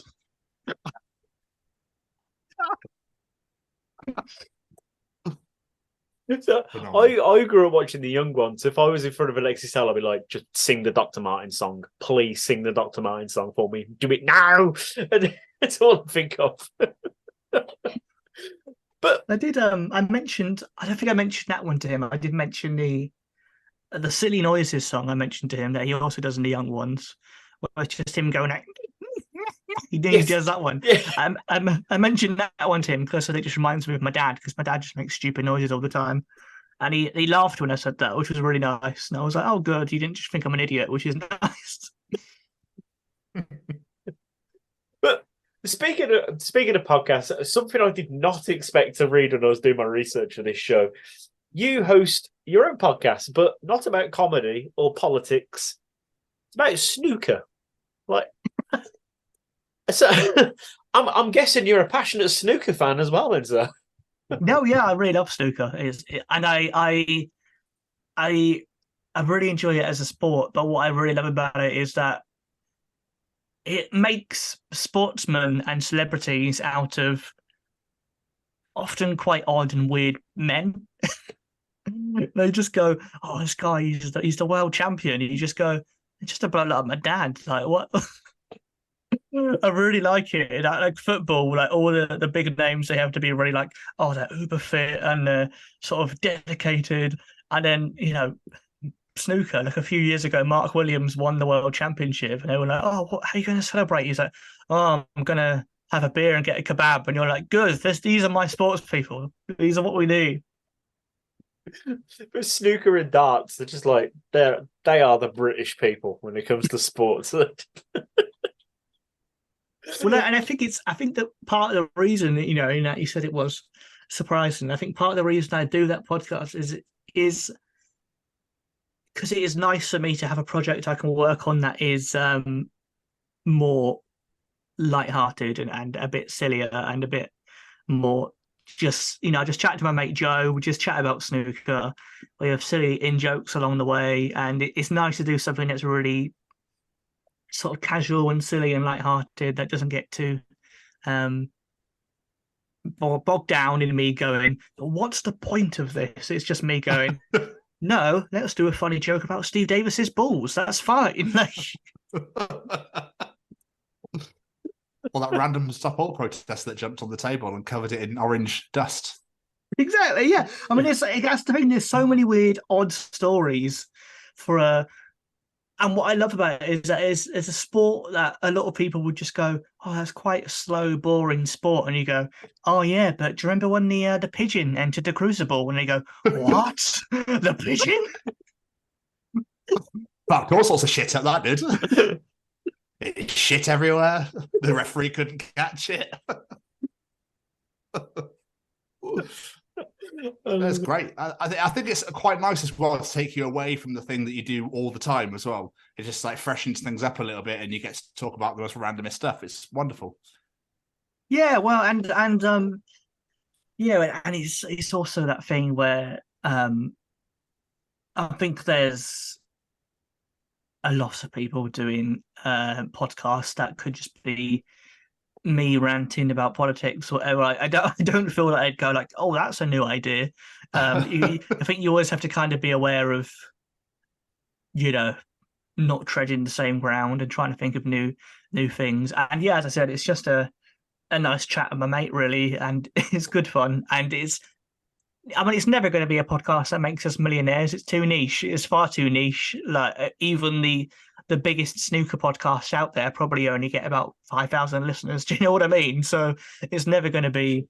I'm never going to be at the O2 Arena with it. But it's just nice. It's like a little passion project that we enjoy. So I would love the Sport Relief to grab you guys to do some commentary or something. That would be unbelievable, wouldn't it? Oh, yes. If you know who does that, then tell them to get in touch. I'd happily do that. I think that's a genius idea. That'd be amazing. You were talking earlier about you've done some acting as well. You were in a small short film called Tall Dark Friend, where you had trucks to the side of your face. I was Timmy Truckface, yes. You were, yes. Sadly overlooked for Oscars contention that year. What? How did you even stick? Because they were hefty mothers. How did you get them on your face? There was some sort of makeup thing they put on it. I think at one point they said they might use PVA glue, but I don't know whether that would be good for your skin. I think it was some sort of sticky makeup stuff that you could put on the truck and just stick it to the side of your face and really, really push it down and get it stuck there. Like it stayed on for about 5 hours or something stupid like that. Dude, what? I was just walking around with a truck on my face. What was the story about anyway? It was about one man and his truck. I was really expecting that. Fucked if I know. No, it wasn't even about that really. It was just a scene in this short where they talk about all the weird people who do comedy, and they all have their own thing. So like that person's animated, that person's a tortoise, that person's deaf, that's a guy with a truck on his face, and it just cuts to me with a truck on my face, and that's kind of it. And then at the end of the short, another guy comes in with a truck on his face, and I just go, fuck off. Has it never made you want to act? I want to do a full film as Timmy Truckface, ideally. That'd be amazing. Like the whole life story sort of thing. Really loves country music. Like just starts going down the M1. And I just like my life's on motorways. Don't know why I'm fucking American, but there we go. I mean, it's been written into the character now. You're making it canon, so here we go. Yeah. It should be like Australian or something. Just really random sort of accent for this It'd be great. I'd love it. I'd watch that. I'd watch the shit out of it. Maybe it's even better if he doesn't even like trucks. I'm actually more of a lorry guy. Why have you all that truck on your face? Do you really love trucks? No, I hate them, mate. I hate them. It's a curse. I don't know how to break it.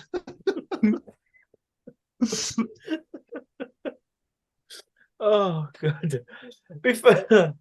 Before we start wrapping this up, Tom, what are you working on at the minute? Like, what's coming up for you that you're allowed to start talking about? Timmy Truckface the movie. That's good as well. Yeah. Well, what am I doing at the moment? I mean, I'm releasing the podcast, the Snooker Loopy Podcast. We're still trying to do that regularly. In terms of writing stuff, there's different kind of adaptations of like my Radio 4 show that I want to do, and I'm trying to work on them kind of quietly behind the scenes. I've got different ideas, like maybe a sitcom pilot or a short film or something. I'm trying to work on them, and whether they'll come out and when they'll come out, I have no idea. I can't really say. It's not really in my hands. But I'm kind of working on them behind the scenes. And then in terms of stand-up stuff, I'm always writing, always performing, always doing stuff. And I might try and do more stuff on YouTube as well.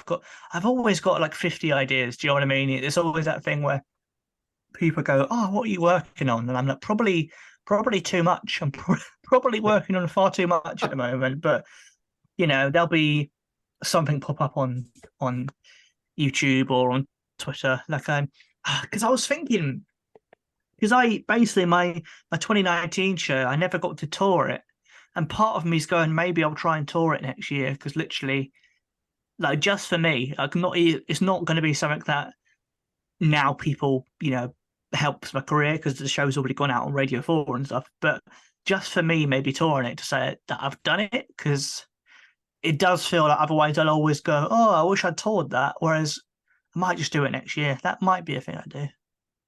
We'll see. I'll be there. I'll go. Do it. Why not? 100%. Amazing. Where's your local venue? Newport or Cardiff. Newport or Cardiff. Okay, I'll see what I can do. Yeah. I mean, maybe I shouldn't do that. Maybe I should just book it in Portsmouth and go, "Well, you said you'd be there, mate, so put the hours in." Walk in. What you actually here for? I'd go. If it's Portsmouth, I don't give a shit. I'll go Essex. Just put in one random city, like Loughborough or something. Yeah. It's really random. I'm in Birmingham, so there's plenty of comedy places around here. So there we go. One of those should be doable. I'll put them on the list. I'll try and get to both. Yes. But again, it would be very much me trying to find places that are fairly small, fairly cheap to hire, because I don't have enough of a profile to do theatres or whatever or that. But I think it could just be quite fun and quite nice to do it. So we shall see. Absolutely. Mr. Stevens, do you have any more questions for our wonderful guest? I do. I do have one more. When you started this whole journey of wanting to get into stand-up, and then you end up having an Edinburgh Fringe show that just blows up and you get your own radio series stuff, did you ever think that this is where your life would be today? Did you ever think that you would have achieved this already so early on? I think the thing about any success in the arts is that you always are very grateful for any success you get, but you always want to be doing better. I want to be doing more. So, I'm always incredibly grateful that I've achieved what I've achieved and had like a Radio 4 show. Like, as I said, like my mum worked at Boots and Dad worked in a warehouse. So the idea of us being on the radio is insane, never mind having our own radio show. So I've always got that kind of humble backdrop where I'm really grateful for all the stuff I've achieved, but there's also always part of me that's like, yeah, but I've also worked my butt off, so I'd quite like to be doing even better. I'd quite like to be someone who is on telly, who is selling out the O2 or whatever. I mean, I don't know if I'd ever sell out the O2. I'm probably not mainstream enough, but do you know what I mean? I think you always have that thing where you want to be doing bigger and better, while also being appreciative of what you've got. So, yeah, I don't really know if that's an answer to your question. I can't work it out. Sorry. That's okay. I mean, it is in a way. Like it's like you say, you're very proud of what you achieved, but you feel you could strive to do more. And I agree with you. I think you could always strive to do more. They say that you should fight for your dreams, don't they? Because you'll achieve them. The more you put in, and it sounds like you work your fucking ass off as much as it is. I think you'll smash it. I think you'll get there. Cheers, mate. Thank you. I needed this today. This has been lovely. Oh, you're so welcome. It's been great having you on. Like, I've really, really enjoyed it. Thank you for taking the time out to sit and chat to us tonight. It's been absolutely amazing. Yeah, it's been great fun. Really great fun. And I don't think I'm ever going to get over the idea of someone trying to make cement in their mouth while spinning in a circle, quite frankly. I mean, yeah, you said, what are you working on, Tom? Odds are it's going to be a live action version of Dizzy from Bob the Builder. I'm so excited to see it already. I'm already down. And people going, oh, what happened to Tom Mayhew? He used to be on Radio 4. They're like, yeah, he had a proper breakdown. He started trying to be a human cement mixer, and he made these vlogs of him spinning around, and we had to take him to the hospital, and it was, he said, can we fix it? No, we can't fix Tom. He's fucked. He's absolutely just... We got Neil Morris to do the voice, though. It's a win, I guess. Yeah. Oh. Mr. Mayhew, before we let you go, could we ask you any plugs, social medias, anything you want people out there to go and check out? Usually for years, my main go-to was Twitter, but now Twitter's gone a bit evil, so I don't really know. But I'm still on Twitter a lot, or X they call it. Twitter, previously known as X, is what they always call it in the news because it's a stupid name. I'm on Twitter. I'm on Facebook and Instagram or YouTube. Just whichever one you use, I'm probably on it. Just check me out there, and I'll do an update when I do an update. Beautiful. Tom, thank you so much, man. Appreciate your time. It's been absolutely great to chat to you, and thank you so much. Have an absolutely superb evening, and we'll be in touch. Cheers, mate. It's been really lovely. Anything else you need from me, let me know. Yeah, will do. Thanks, my friend. Thank you so much. Take it easy. Have a good one. Take care. Bye-bye. Bye. What a wonderful, wonderful, weird old conversation. Absolutely loved that one. I meant to mention in the preamble as well, a massive thank you to our friend at, oh my God, why does the actor's name always escape me when we go to talk about him? At Sam Elliott's Mustache on Twitter, X, for recommending Tom Mayhew to us. And a massive thank you to former guests Ethan Lawrence and Tom Stade for turning around and going, yes, these guys are great. Really appreciate that, gentlemen. Massively appreciate. Yeah, it was absolutely wonderful. And again, Tom, thank you so much for taking the time to sit and chat with us. We look forward to seeing what you do in the future and obviously catching up somewhere down the line. Ethan, Mr. Stade as well, thank you so much. And Sam Elliott's Tash on X/Twitter. We really appreciate you telling him to come on here. So yeah, it's but the main thing is we really hope that you will enjoy listening to it as much as we did recording it. So Jamie, I found this absolutely hilarious, right? And I remembered it from my old retail days. I love the transition to the show. It's fun. I was in Tesco a couple of days ago. I'm back on Friday because Keris was absolutely desperate to pick up Britney Spears' new book, right? The Woman in Me, which has broken Guinness World Records for the fastest selling book in 24 hours. 15 million copies in 24 hours. Unbelievable. It beat Harry Potter. Insane. Insane. Yeah. So that I'm like, well, goddamn, that's unbelievable. Anyway, I saw somebody that worked for Iceland in Tesco, okay? Which brought me back to that classic thing of, I know I shouldn't shop in here, I'm a traitor thing that everyone keeps saying, and you're like, no, you're not a traitor at all. You can shop wherever you like. It doesn't matter where you work. I love the idea of Iceland, Asda, Morrison's police being like, one of our workers is in the store. This is unacceptable. You are fired. Could you imagine if that was a thing? Dude, what the hell is wrong with you? It would swap. I remember in a manager's meeting when I worked for Morrison's and they were going around saying, where do you shop? The manager's meeting asking where we shopped. And the people that didn't say Morrison's, the looks we got were like, we fucking live here, mate. We ain't coming in our days off to do our family food shopping as well. Plus, this place is expensive. Fuck you. Well, that's what I mean. That's what I'm saying. You wouldn't get somebody who shops in Aldi go to Waitrose, would you? No. I'm not. It's not from a point of you've got no money, you're poor. That's from a point of tomatoes in Aldi are 50 pence. Tomatoes in Waitrose are £3. Yeah. Are you ill? Are you okay? What the fuck is wrong with you? No, I don't want 3 when I can get them cheaper elsewhere. That makes no sense. Plus, like I said, if I work somewhere 5 days a week, I do not want to go there on one of my days off to then do my shopping. That's my time away. Plus, you're getting stopped, especially if you work in management. You're getting stopped and asked questions like, fuck that. No, I'm not going. God, I'm so glad I'm out of retail. It just makes me angry thinking about it.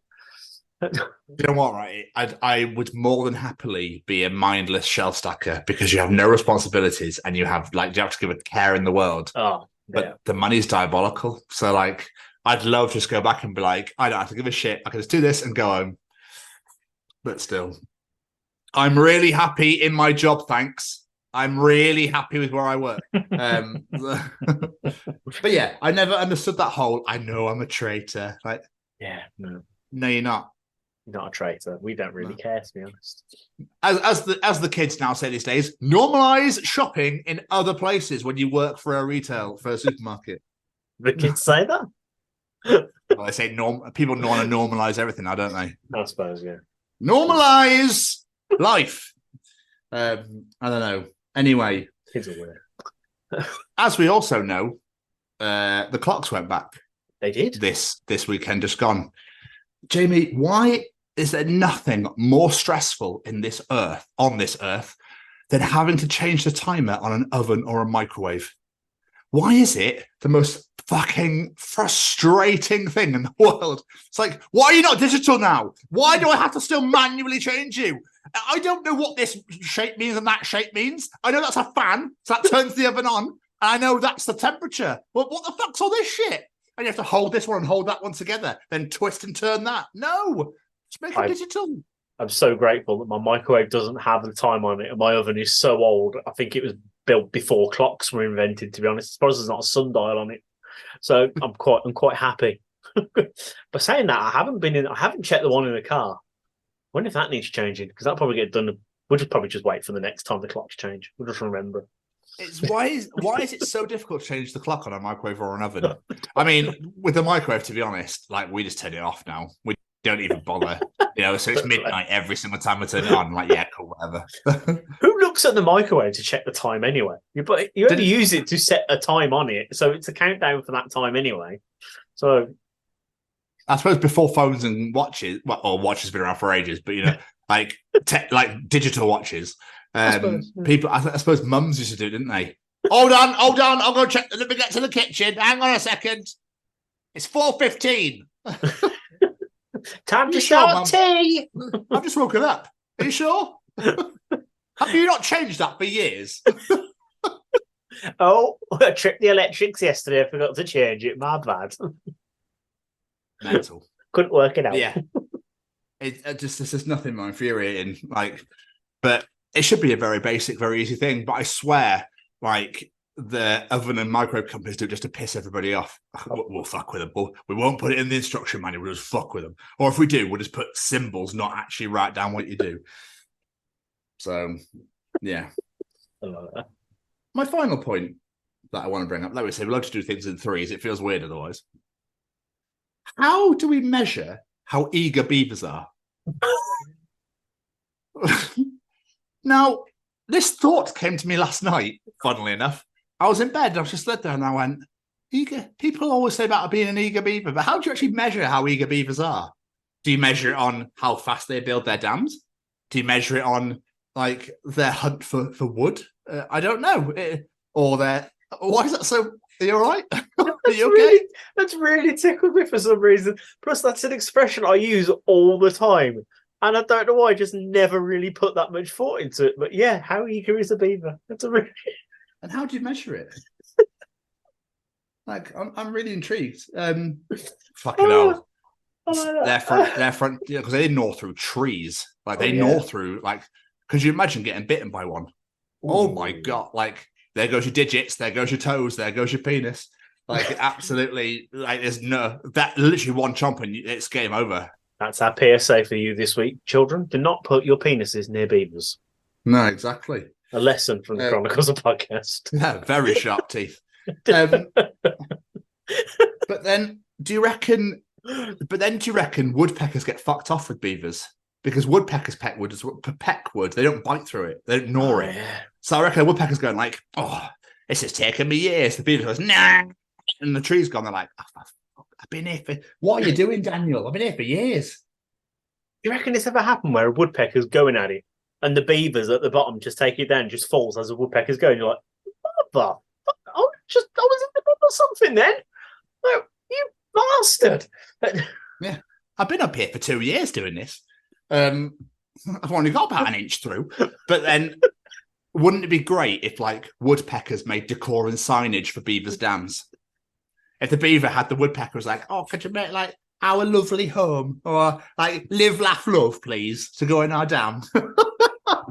It's just like, okay. like a chisel, you know, this goes... I don't know why, but the live, laugh, love thing really tickled me. Yeah, beavers are hot on that sort of shit. I love this show so much. I never thought when we press record we'd start talking about woodpeckers building decor for beavers' dams. Yeah, the beaver just holds it, and it's just like there, puts live, laugh, love into the wood, and they can put it up in their dam. Fucking phenomenal! God, I love doing this. Oh. So. I had a bit of a funny thought today. Well, while I was out trick or treating not long ago with the small one. Do you find it weird that people buy costumes for their kids of characters that they really, by right, shouldn't have any fucking clue who they are or what they are? But I saw a kid running around in a screen mask. I was thinking that kid should not know what the fuck a screen mask is.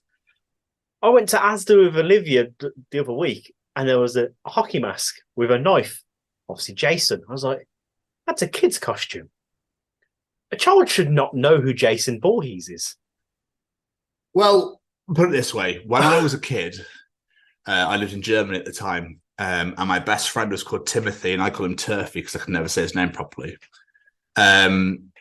His parents let him watch Nightmare on Elm Street, and he was 4, 5? That. Let's just say he used to piss the bed a lot. If you ever listen to this, Timothy, I don't know if I cannot remember for the life, but you know, I do apologize for bringing this up. But I think a lot of parents don't really give a shit. Possibly.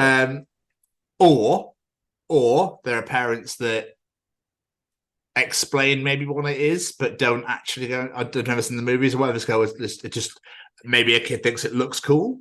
I don't know. I don't really know. Maybe. Like, it's also why are the costume companies making them in the first place? Money.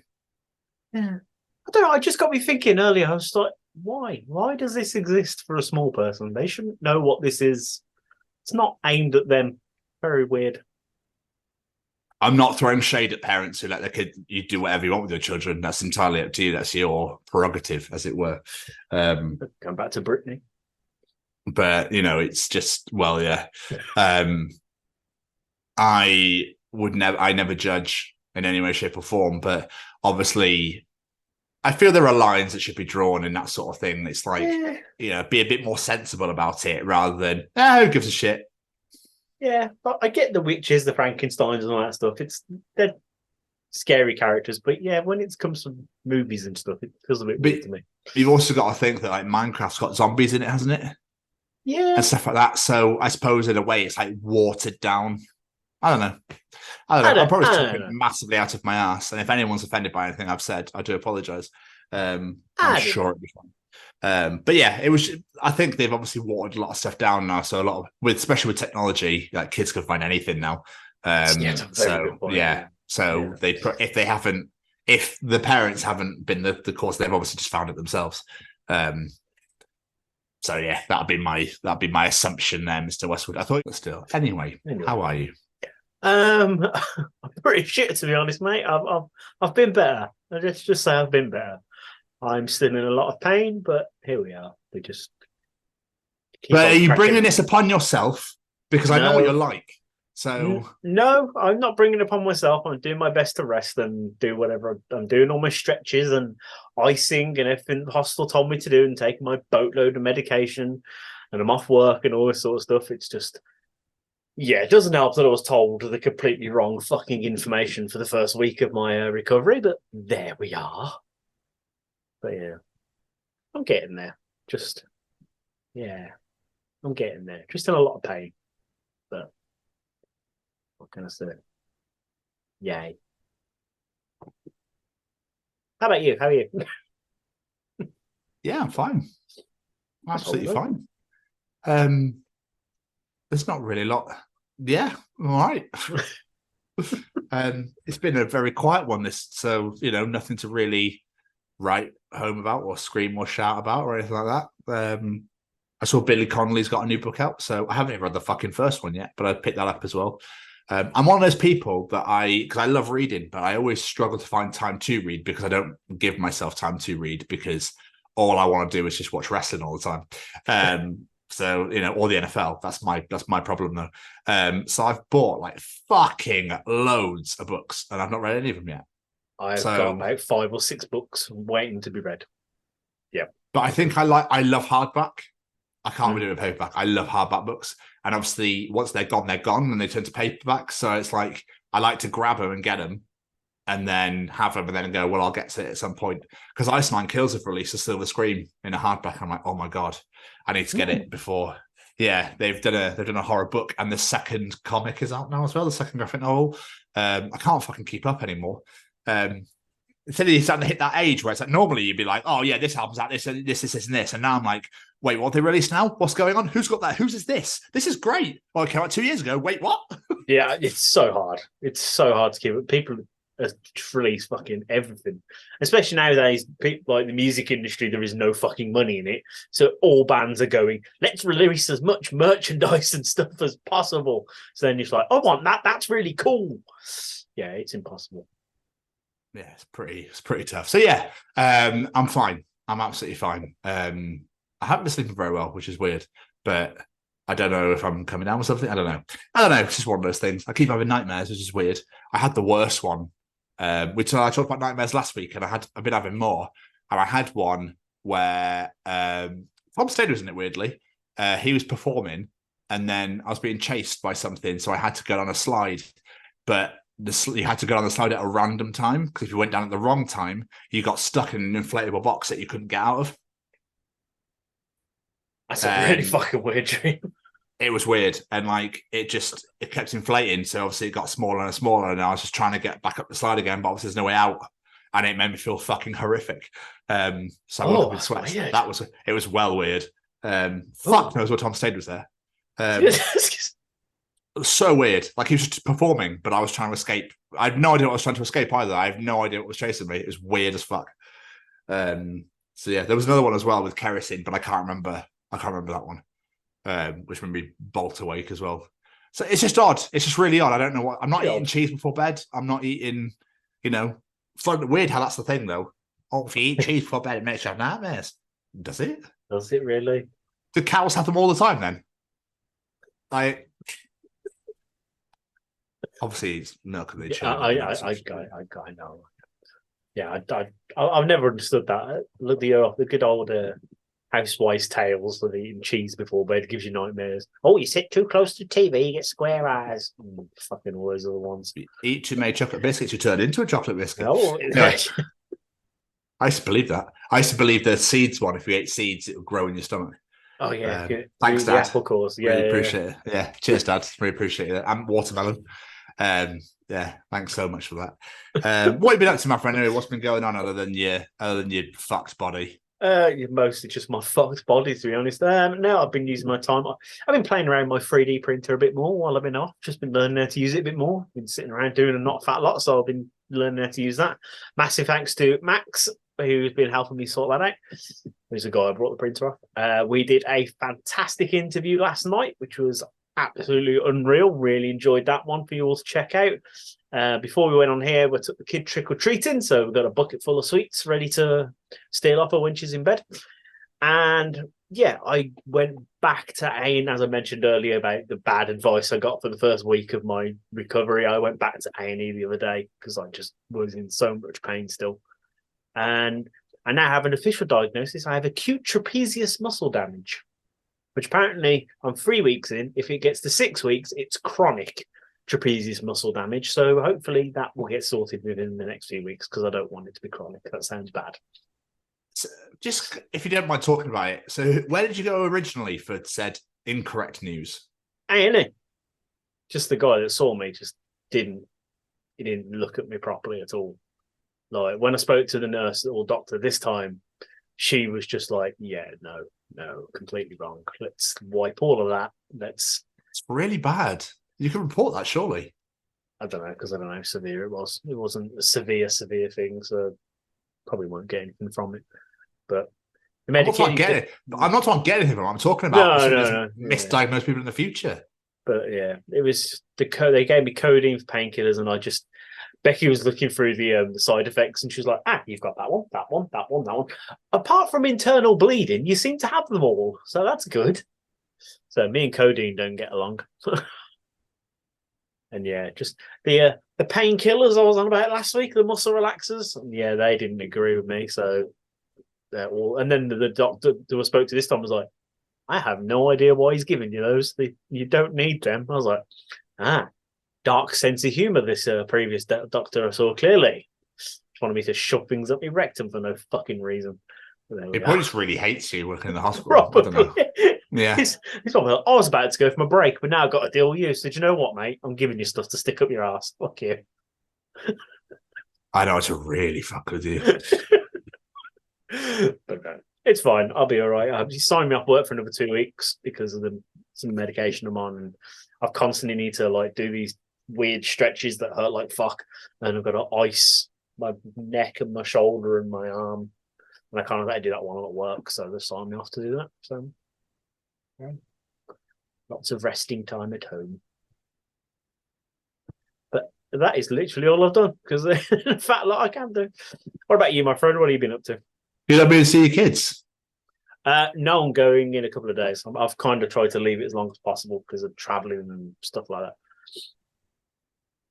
Okay, just traveling affects the shoulder. Sitting on the train and stuff like that, and the jolting and but going in the car is the most painful experience, because every time I turn the corner or go over a speed bump, just doing that and really fucking hurt. Just demonstrating, going in the car hurts like shit. So train tracks is going to hurt like balls. So I kind of want as much of this medication through me to try and make life a bit easier as possible. Okay, interesting. There we are. Plus, I wasn't supposed to be off till the end of the week to see them anyway. So with my days off for what should have been my days off if I was in work. So yeah, no, fair, dude, fair. I'll be really honest. I've done fuck all. I watched the Rugby World Cup final. It was all right. It was all right. I didn't realise the final had happened. The final was on Saturday, just gone. It was okay. Watching the NFL, nothing's really been going off, to be honest with you. It's just been a lot of relaxing. I introduced the movie This Is England to Keris. What a film. She found it really heavy. And she related a little bit as well. And I was a bit like, oh. So I wanted to watch the series because the series is even better. Yeah. But she's like, I don't know if I can stomach it right now. Can we wait? And I was like, yeah, sure. Absolutely. But fuck me. Shane Meadows, what a legend. Have you seen Dead Man's Shoes? I've heard of it, but never seen it. With Paddy Considine. Oh, it's another Shane Meadows movie. Dude, you are missing out. You need to watch it. 100% need to watch it. So just trust me, all right? You need to. Again, it's quite harrowing and fuck, but it's so good. It's only an hour and 25 minutes. It's not very long. I've got 2 weeks off work. I'm sure I can find some time. Trust me, it's fucking superb, as you'd say. So we did that. And not a whole ass of a lot's really going on, boys, to be quite honest. I'm session with Braden tonight, so I'm looking forward to doing that. Like you said, we interviewed last night with the lovely lads from Fangs Out, which will be out next week. That was great. Congratulations on your 2,000 trees announcement today, as we record this on Halloween.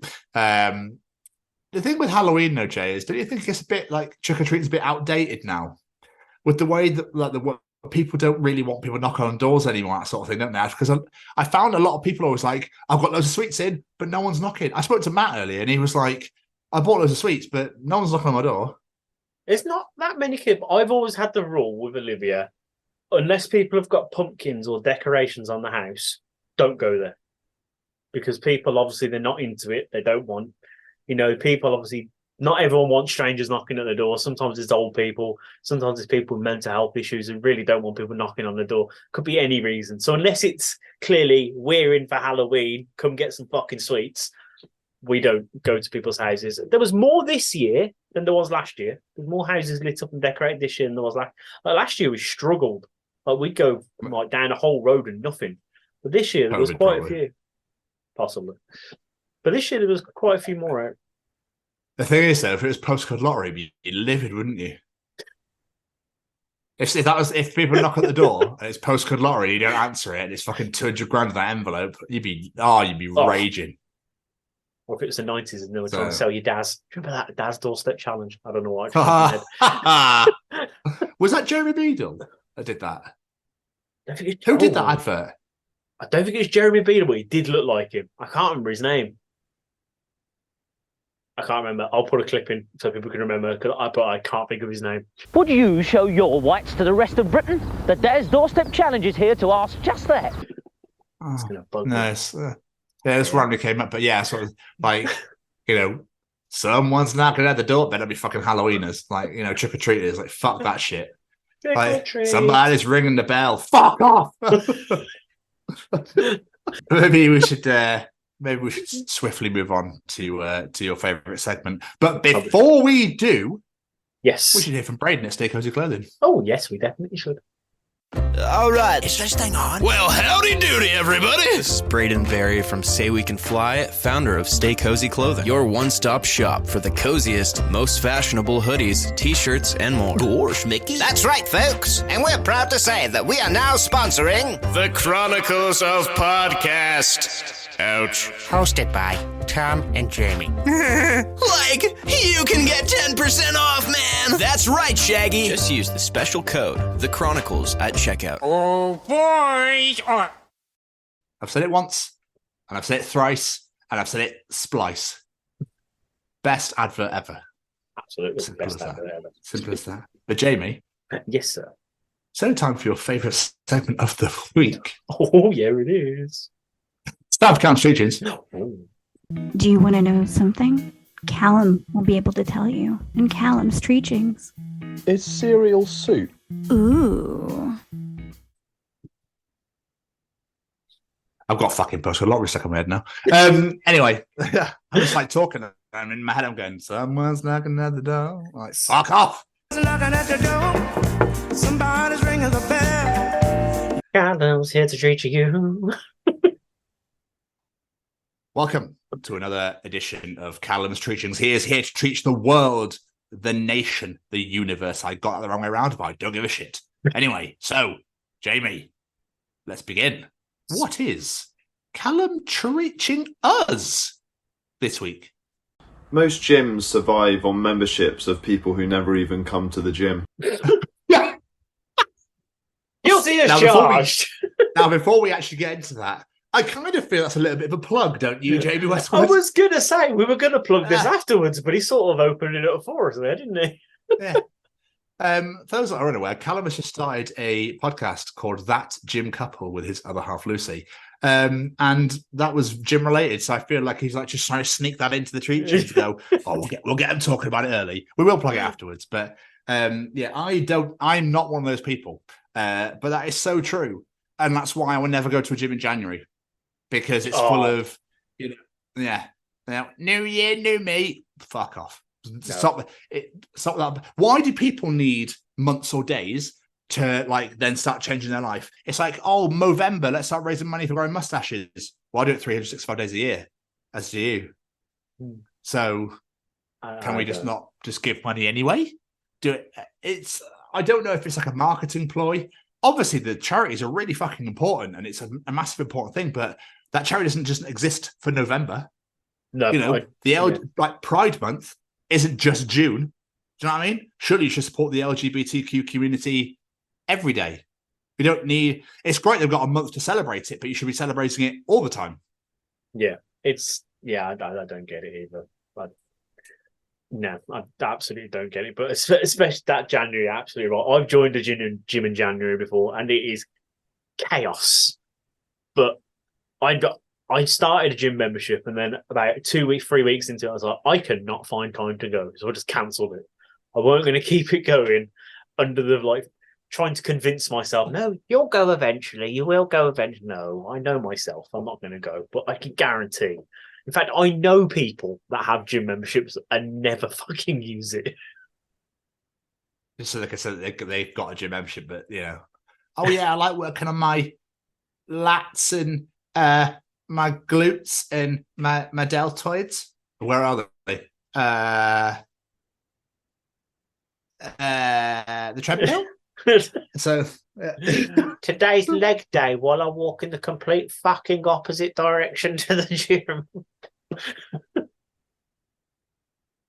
So yeah, absolutely nuts. That is interesting though. Like thinking that, because I obviously thinking that if you looked at a gym's books, like the amount of people that've got booked on their system, how many people have memberships and don't use them? I'm intrigued on the percentage. It's got to be a good fair chunk. I'm intrigued now. You reckon it's over half? It can't be over half, surely. I mean, not over, but it's got to be close. I reckon it's got to be close. Anyway, let's maneuver. Let's swiftly move on to the next one. JB, what is Callum teaching us this week? Contrary to video games, people don't jump around in fights at all. I suppose like you're tackling your Street Fighters, you always jump to avoid. Yeah. Because most people don't have real life. Then again, nobody Hadoukens in real life, do they? Oh, they should.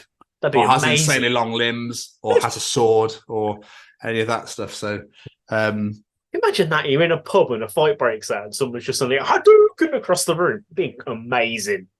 I'd actually be interested in fights if that happened. No, I wouldn't be. I'd be like, how the fuck did you do that? Like, yeah. So I just.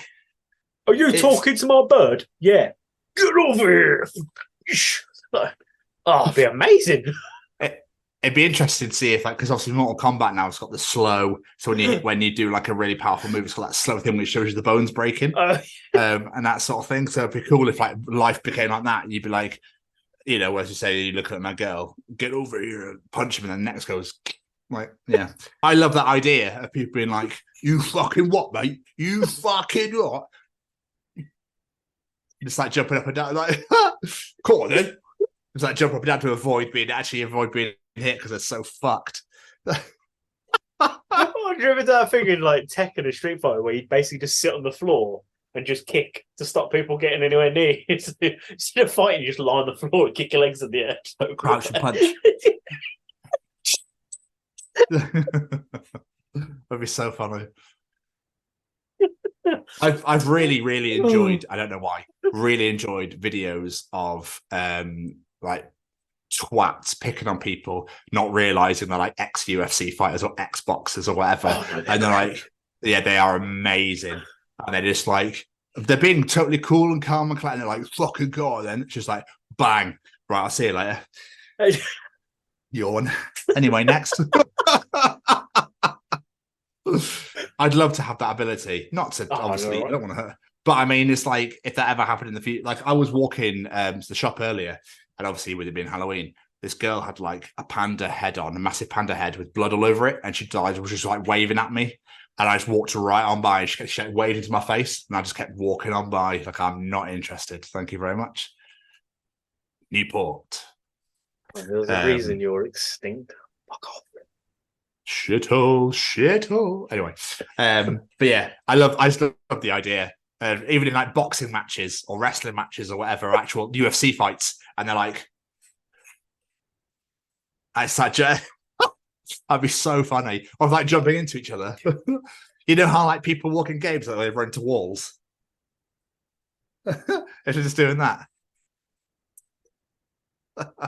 Even better if they went as far as Mario's, like you knock someone over and just start jumping on the head. Bing, bing, bing. It'd be great if they're not. That'd be great, wouldn't it, if that was a noise? Hold on a sec, just going to eat a mushroom. If life had real life sound effects, that'd be fucking amazing. Oh, that'd be amazing.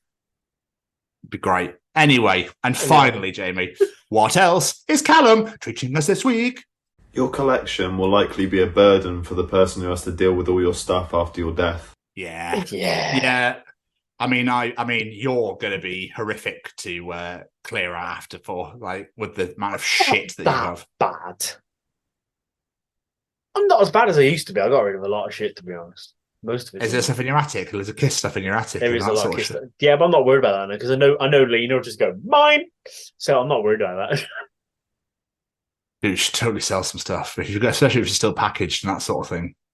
Yeah, there isn't. I had a look, to be fair, not that long ago, if anything was worth anything. Because it's just in storage and there isn't really much worth much up there. So it's more sentimental.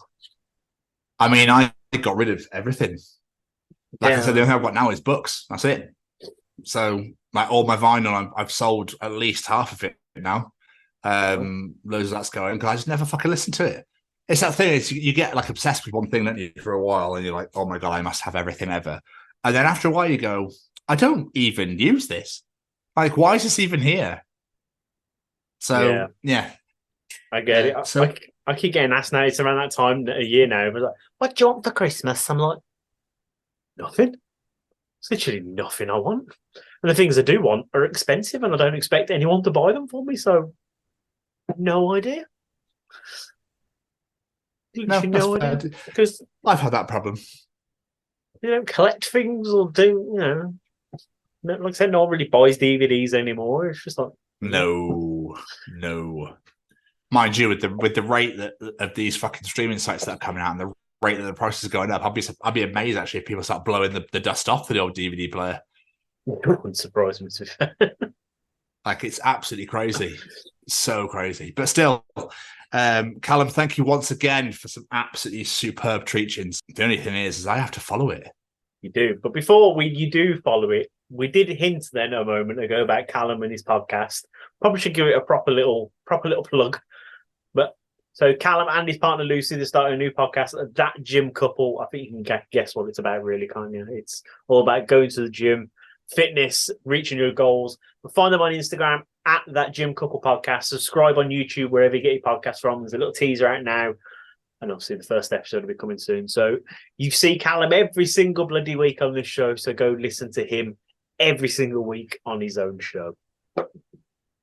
Congratulations, guys. Absolutely incredible. Absolutely incredible. Absolutely. But I do have to follow this. Jamie, it's time for Tom's Journal. Ooh.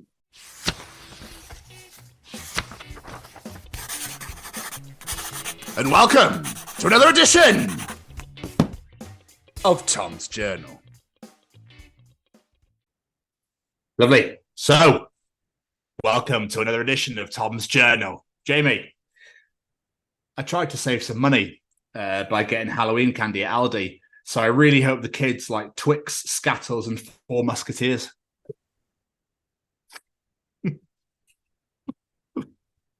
Hold on, Four Musketeers? There's three, and you fucking idiot. Oh, sorry. Yep, that threw me off for a minute. Yep, got you now. Sorry, that really threw me off. I was trying to relate it to chocolate, got confused. Ignore me. There we are. Broken brain as well as naked.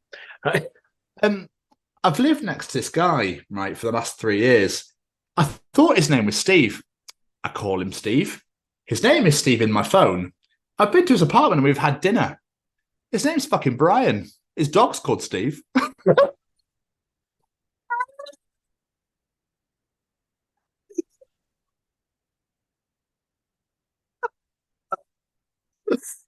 Oh, fucking amazing. As much as I hate people, some people are fucking great. Oh, that's amazing. A fair play to Brian for playing along. Fair play. 100%. I've done it as well. When I used to work in William Hill years ago, I was calling somebody Karen, and she didn't correct me for a year and a half. And she went, Tom, my name's not Karen. My name's Carol. Like, oh. And you waited a year and a half to correct me? That's an easy mix-up, though, to be fair. That could just be misheard, but Brian and Steve, that's fucking impressive. That is really great. I'm going to send you this photo for this bit, but okay. Dexter's Laboratory, Great show. How the fuck did his parents not know about his secret lab? That electricity bill must have been higher than Wiz Khalifa.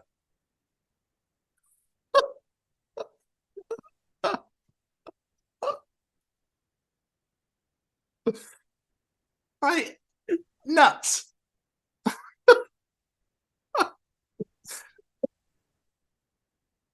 I think I've just killed Jamie for anyone that's wondering why there's so much dead air right now. I'm in so much pain, but I say so I'm laughing. Fuck. It was the higher than Wiz Khalifa bit. I have a feeling that this is going to continue your pain right now. Oh, God.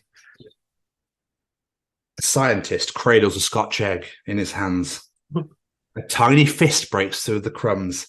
A Scotsman hatches. Jurassic Park theme swells on bagpipes.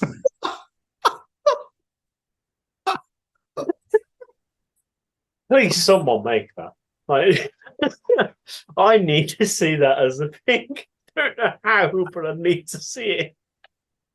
That'd be great, wouldn't it? I just want to hear the Jurassic Park theme on the bagpipes. That'd be amazing.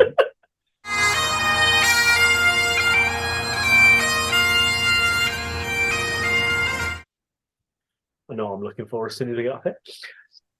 So, Jamie, did you know, right, that if you put a wooden spoon on your pot whilst it's boiling, the pot spoon water will spill water pot. The boiling pot water steam spoon would. My brain. That's too much. The whole point is that it made no fucking sense. I know. That was okay, good. It was just me trying to play catch up and actually like carry on with what you were saying. Like, I'm lost, fuck, confused, pot, kettle, wood, spoon. Look, so not to be a Halloween Scrooge, but I don't like that everyone uses stencils to carve their pumpkins now. Jack-o'-lanterns are supposed to be extremely unimpressive. You should have a vision in your head and then not be able to execute it at all. That's what Halloween's all about. Yeah, fair. Yeah. It's fair, yeah. It's been a long time. So people do use a lot of stencils now, don't they? Even I used a stencil this year. Next year, I'm just going to make my own up. Go back to tradition. I don't even fucking bother. No, so you don't. My family has just learned that Grandpa's got an addiction to Viagra. No one's fucking taking it harder than Grandma. Fuck's sake. Ding, ding, ding, ding, ding! This week's stupid entry.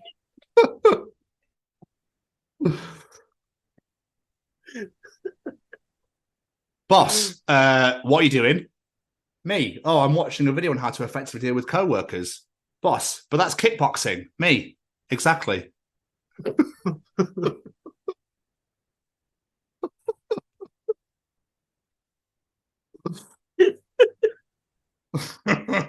Just said it was a video of Tekken. It's a lot of jumping. Just like jumping back and forth. Why have you got a tiger mask on? First day as a vampire hunter. Oh, this shit's easy. First night as a vampire hunter. Ah, fuck.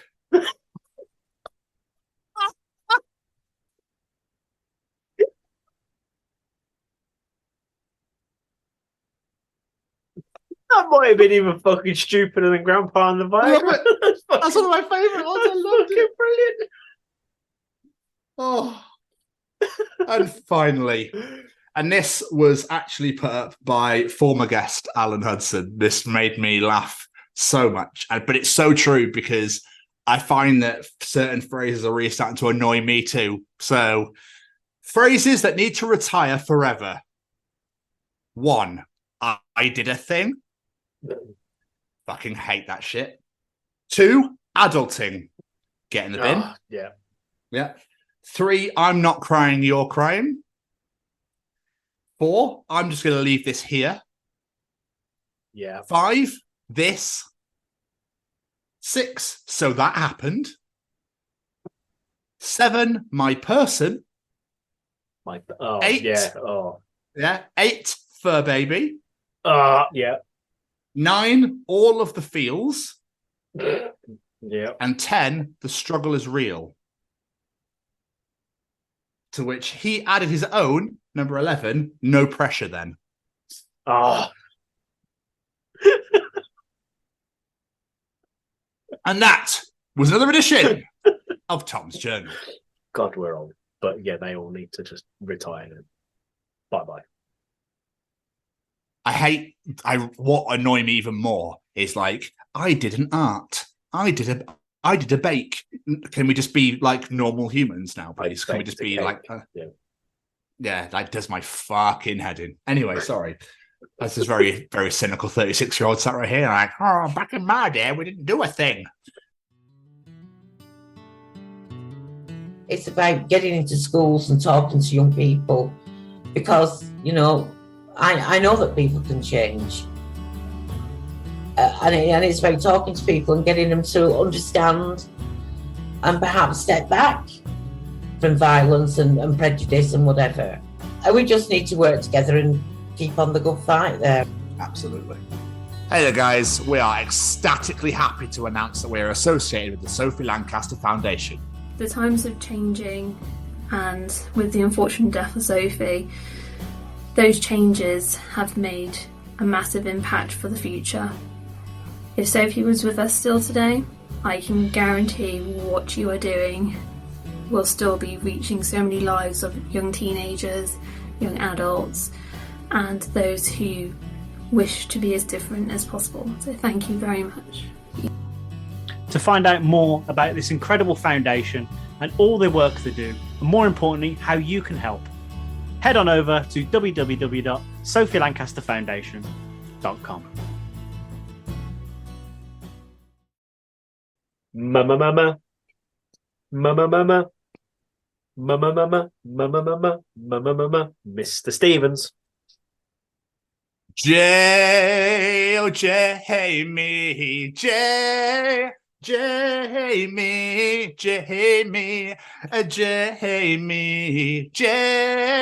Jamie. It's audience participation time. Participate, bitch.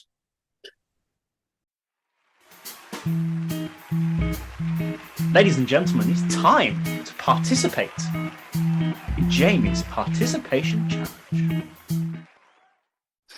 I really want someone to put a compilation of these together. Anyway, this week I said icebreaker questions. They're always the same, so let's turn one of them on its head. This week we ask, instead of your favourite song, what's a song you absolutely can't stand and you just have to turn it off as soon as you hear it? And I don't want to insult people's bands or people's music tastes here because everyone's entitled to their opinions, but everyone's got that song that they just... Everyone's got one.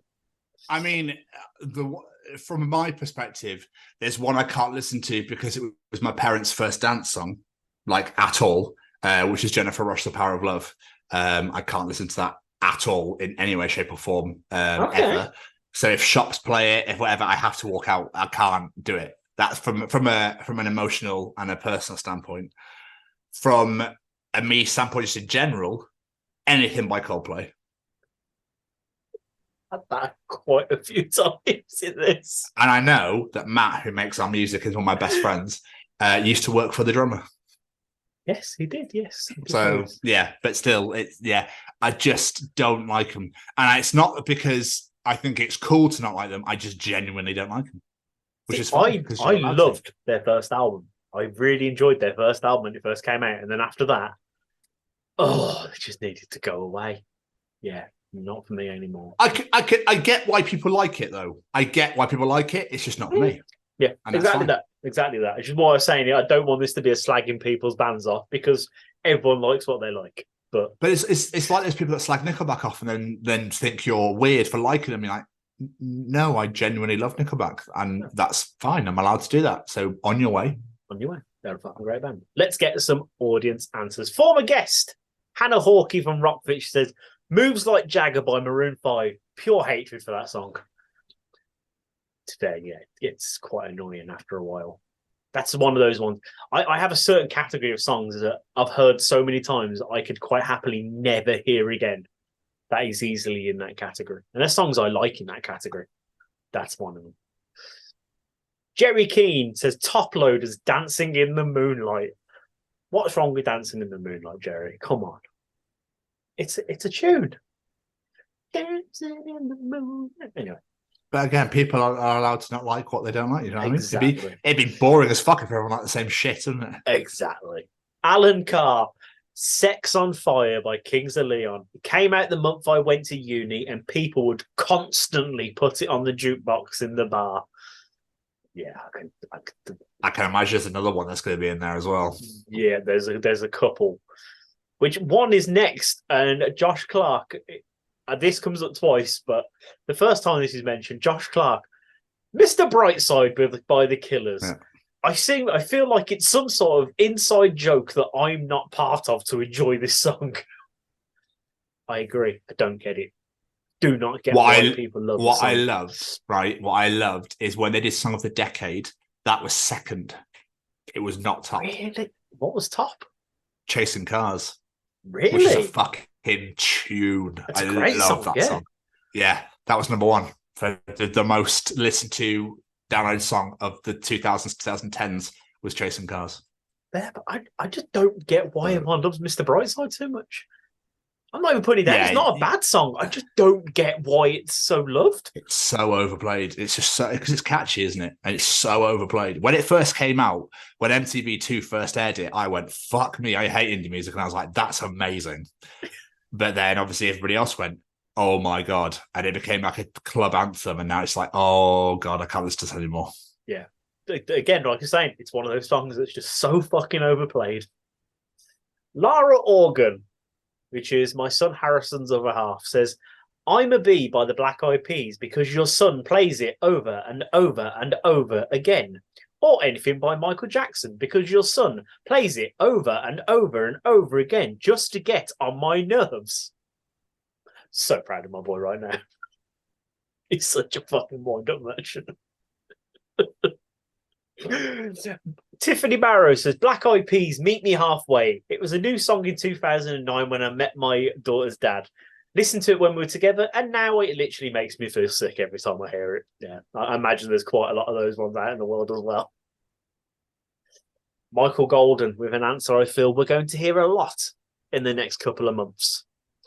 All I Want for Christmas by Mariah Carey. Oh god, yeah, that's in there. Any Christmas music is in there as well. She's defrosting as we speak. And tomorrow, isn't it? Yeah, everything tomorrow, yeah. Matt Rose, Smells Like Teen Spirit by Nirvana. I hate it with a passion.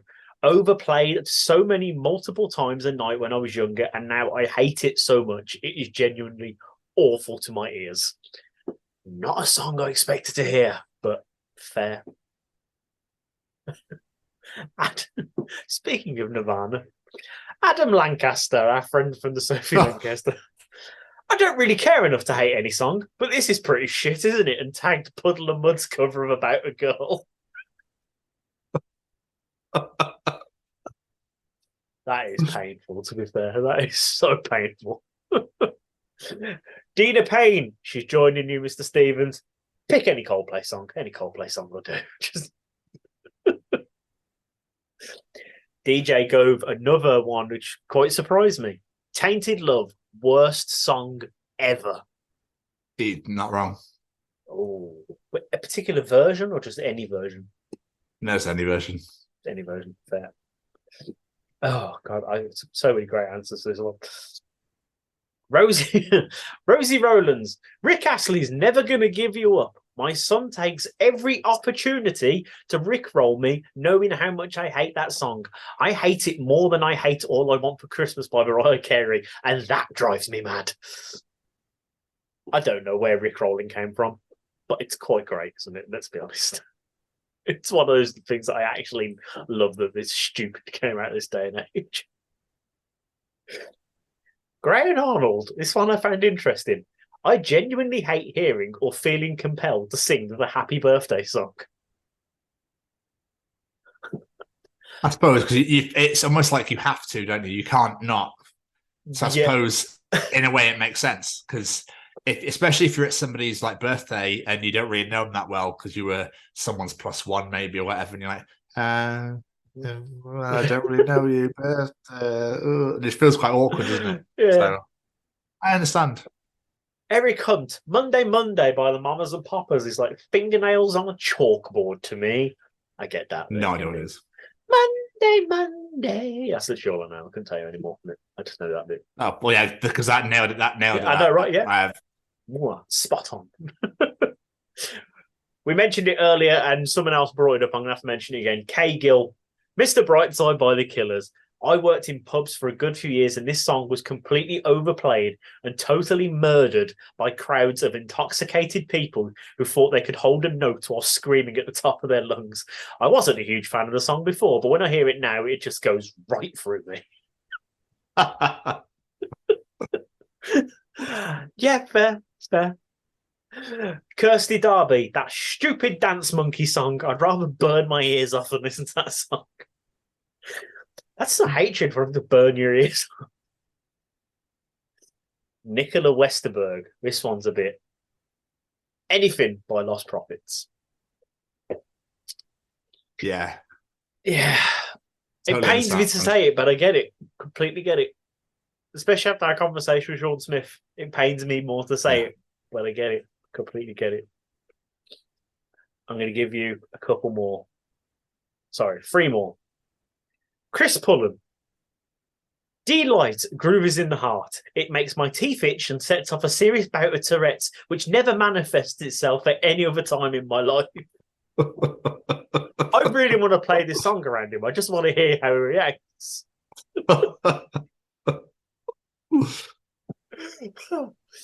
Last 2.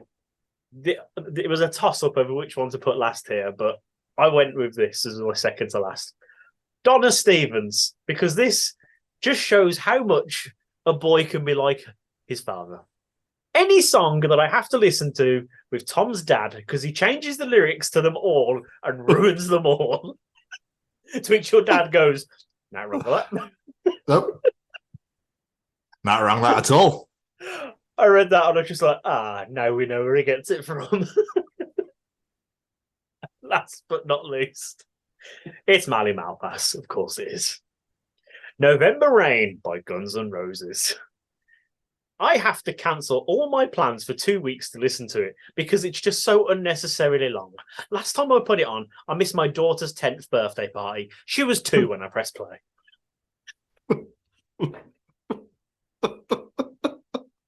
Put that in your stand-up, Mally. Absolutely. The thing is, though, right, that song has my favourite guitar solo ever in it. So Really? I listened to it just for the guitar solo. Fair. Just the bit where he's got to stand outside that tiny church with his hair blowing in the wind. So that solo is just, every time I hear it, it just makes me go like, fuck, this is so good. I don't know why. Great. It just does. It is The song's all right, but that solo is just, I could listen to it over and over again. That's just a solo, though. But the build-up's great. Yeah, but put that in your stand-up because that was fucking brilliant. And I'm looking forward to seeing that in a couple of weeks. So, yeah. Sorry, Joe. That was it for this week. I really enjoyed this week's answers. Very much so.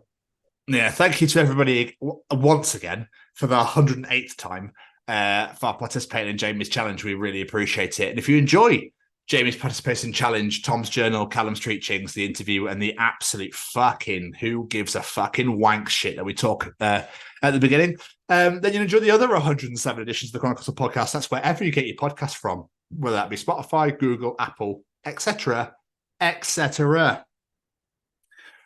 Come and find us on YouTube. That's where most of our wheelings and dealings happen. At the Chronicles of Podcast. Make sure you hit the subscribe button. That's the most important thing you could ever do. Subscribing is the biggest, most important thing that you need to do out of all this spiel I'm about to give you. Hit the bell to get notified when new videos are released and comment to your heart's content. On our YouTube, you can find all of our shows, all of our interviews, all of our hashtag WBW Way Back Wednesdays, which are all our interviews from previous channels. all of our 2003 2000 Trees interviews, all of our 2023 2000 Trees interviews. It's because I say 2000 Trees, so it throws me every time. And our 2022 and 2023 Bloodstock interviews. Our Bloodstock vlog from 2022 and now 2023 are available on there for you to watch and enjoy. Please go and check them out. Please share the new one as well. That would be graciously appreciated. And our Dublin Crust vlog is on there as well for you all to enjoy. Please come and get as much of the Chronicles of Podcast in your face as you physically possibly can. It would mean everything. So thank you very much. You can also find us on Facebook at the Chronicles of Podcast. So make sure you like and share, comment your heart's content, send gifts, whatever you want to do with that.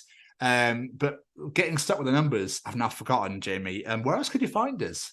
You can find us going and subscribing to Tom Mayhew on YouTube as well, so you can check out all his incredible stand-up comedy and his podcast, especially if you really like playing pool. Snooker. One of the two. Yeah, definitely playing snooker. It's not a pool podcast, it's a snooker podcast. You could do that or find us on our X/Twitter. At TCO Pod, whatever they fucking call it these days.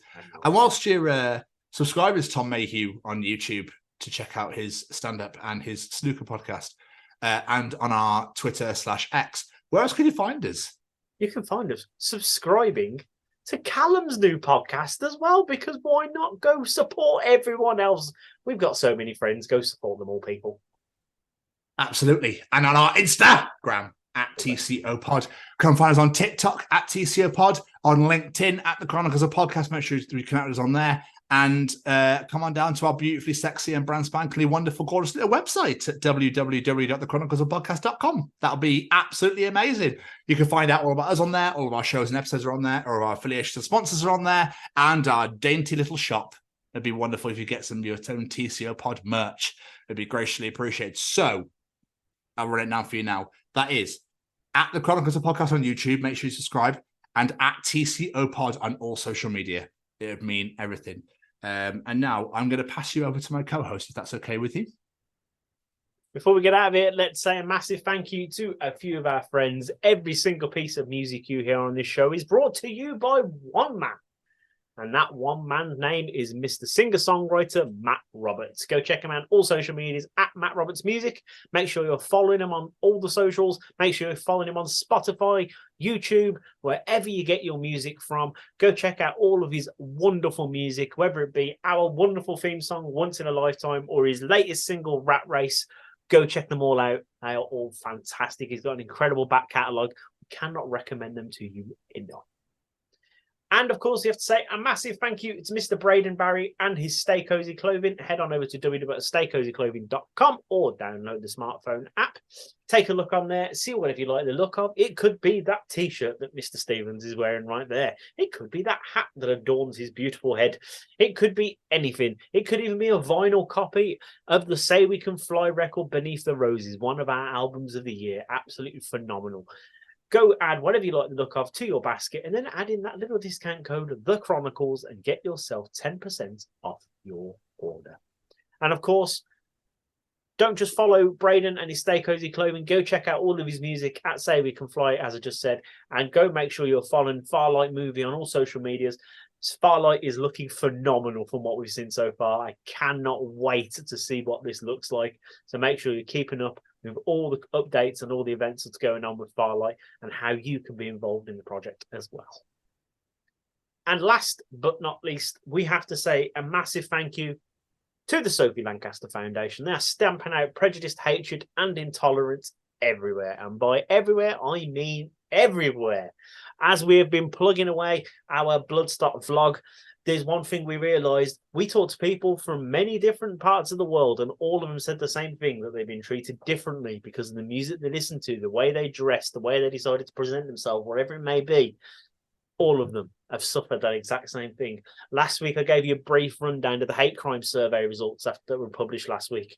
One thing I'm going to repeat, and I'm going to put out there, 80% of the participants of that survey experienced at least one form of hate crime, based simply because, you name it, the music they listen to, the way they dress, the way they choose to express themselves.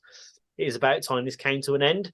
the best thing you can do is head on over to www.sophielancasterfoundation.com, share Sophie's story out there with the world, and make sure people know all about it and what they can do to possibly help. A massive thank you to anyone that went and supported the foundation at the Whitby Goth Festival this weekend. As always, a fantastic turnout for the guys there. It was beautiful to see the picture on social media of Sophie's bench with a brand new wreath that's put there every single year. Like I say, please go check out our vlog. It means the absolute world. And do whatever you can to support this incredible foundation. And last but not least, a massive thank you to my wonderful co-host over here. Thanks, mate. And I second everything Jamie just said. Jamie, another episode in the bank. In the bank, baby. Absolutely excellent. Love doing this every single week. It's a joy and a pleasure, as always. But as for this week, we will see you all next week for the Chronicles of Fangs Out. Oh, yeah. Goodbye, everybody.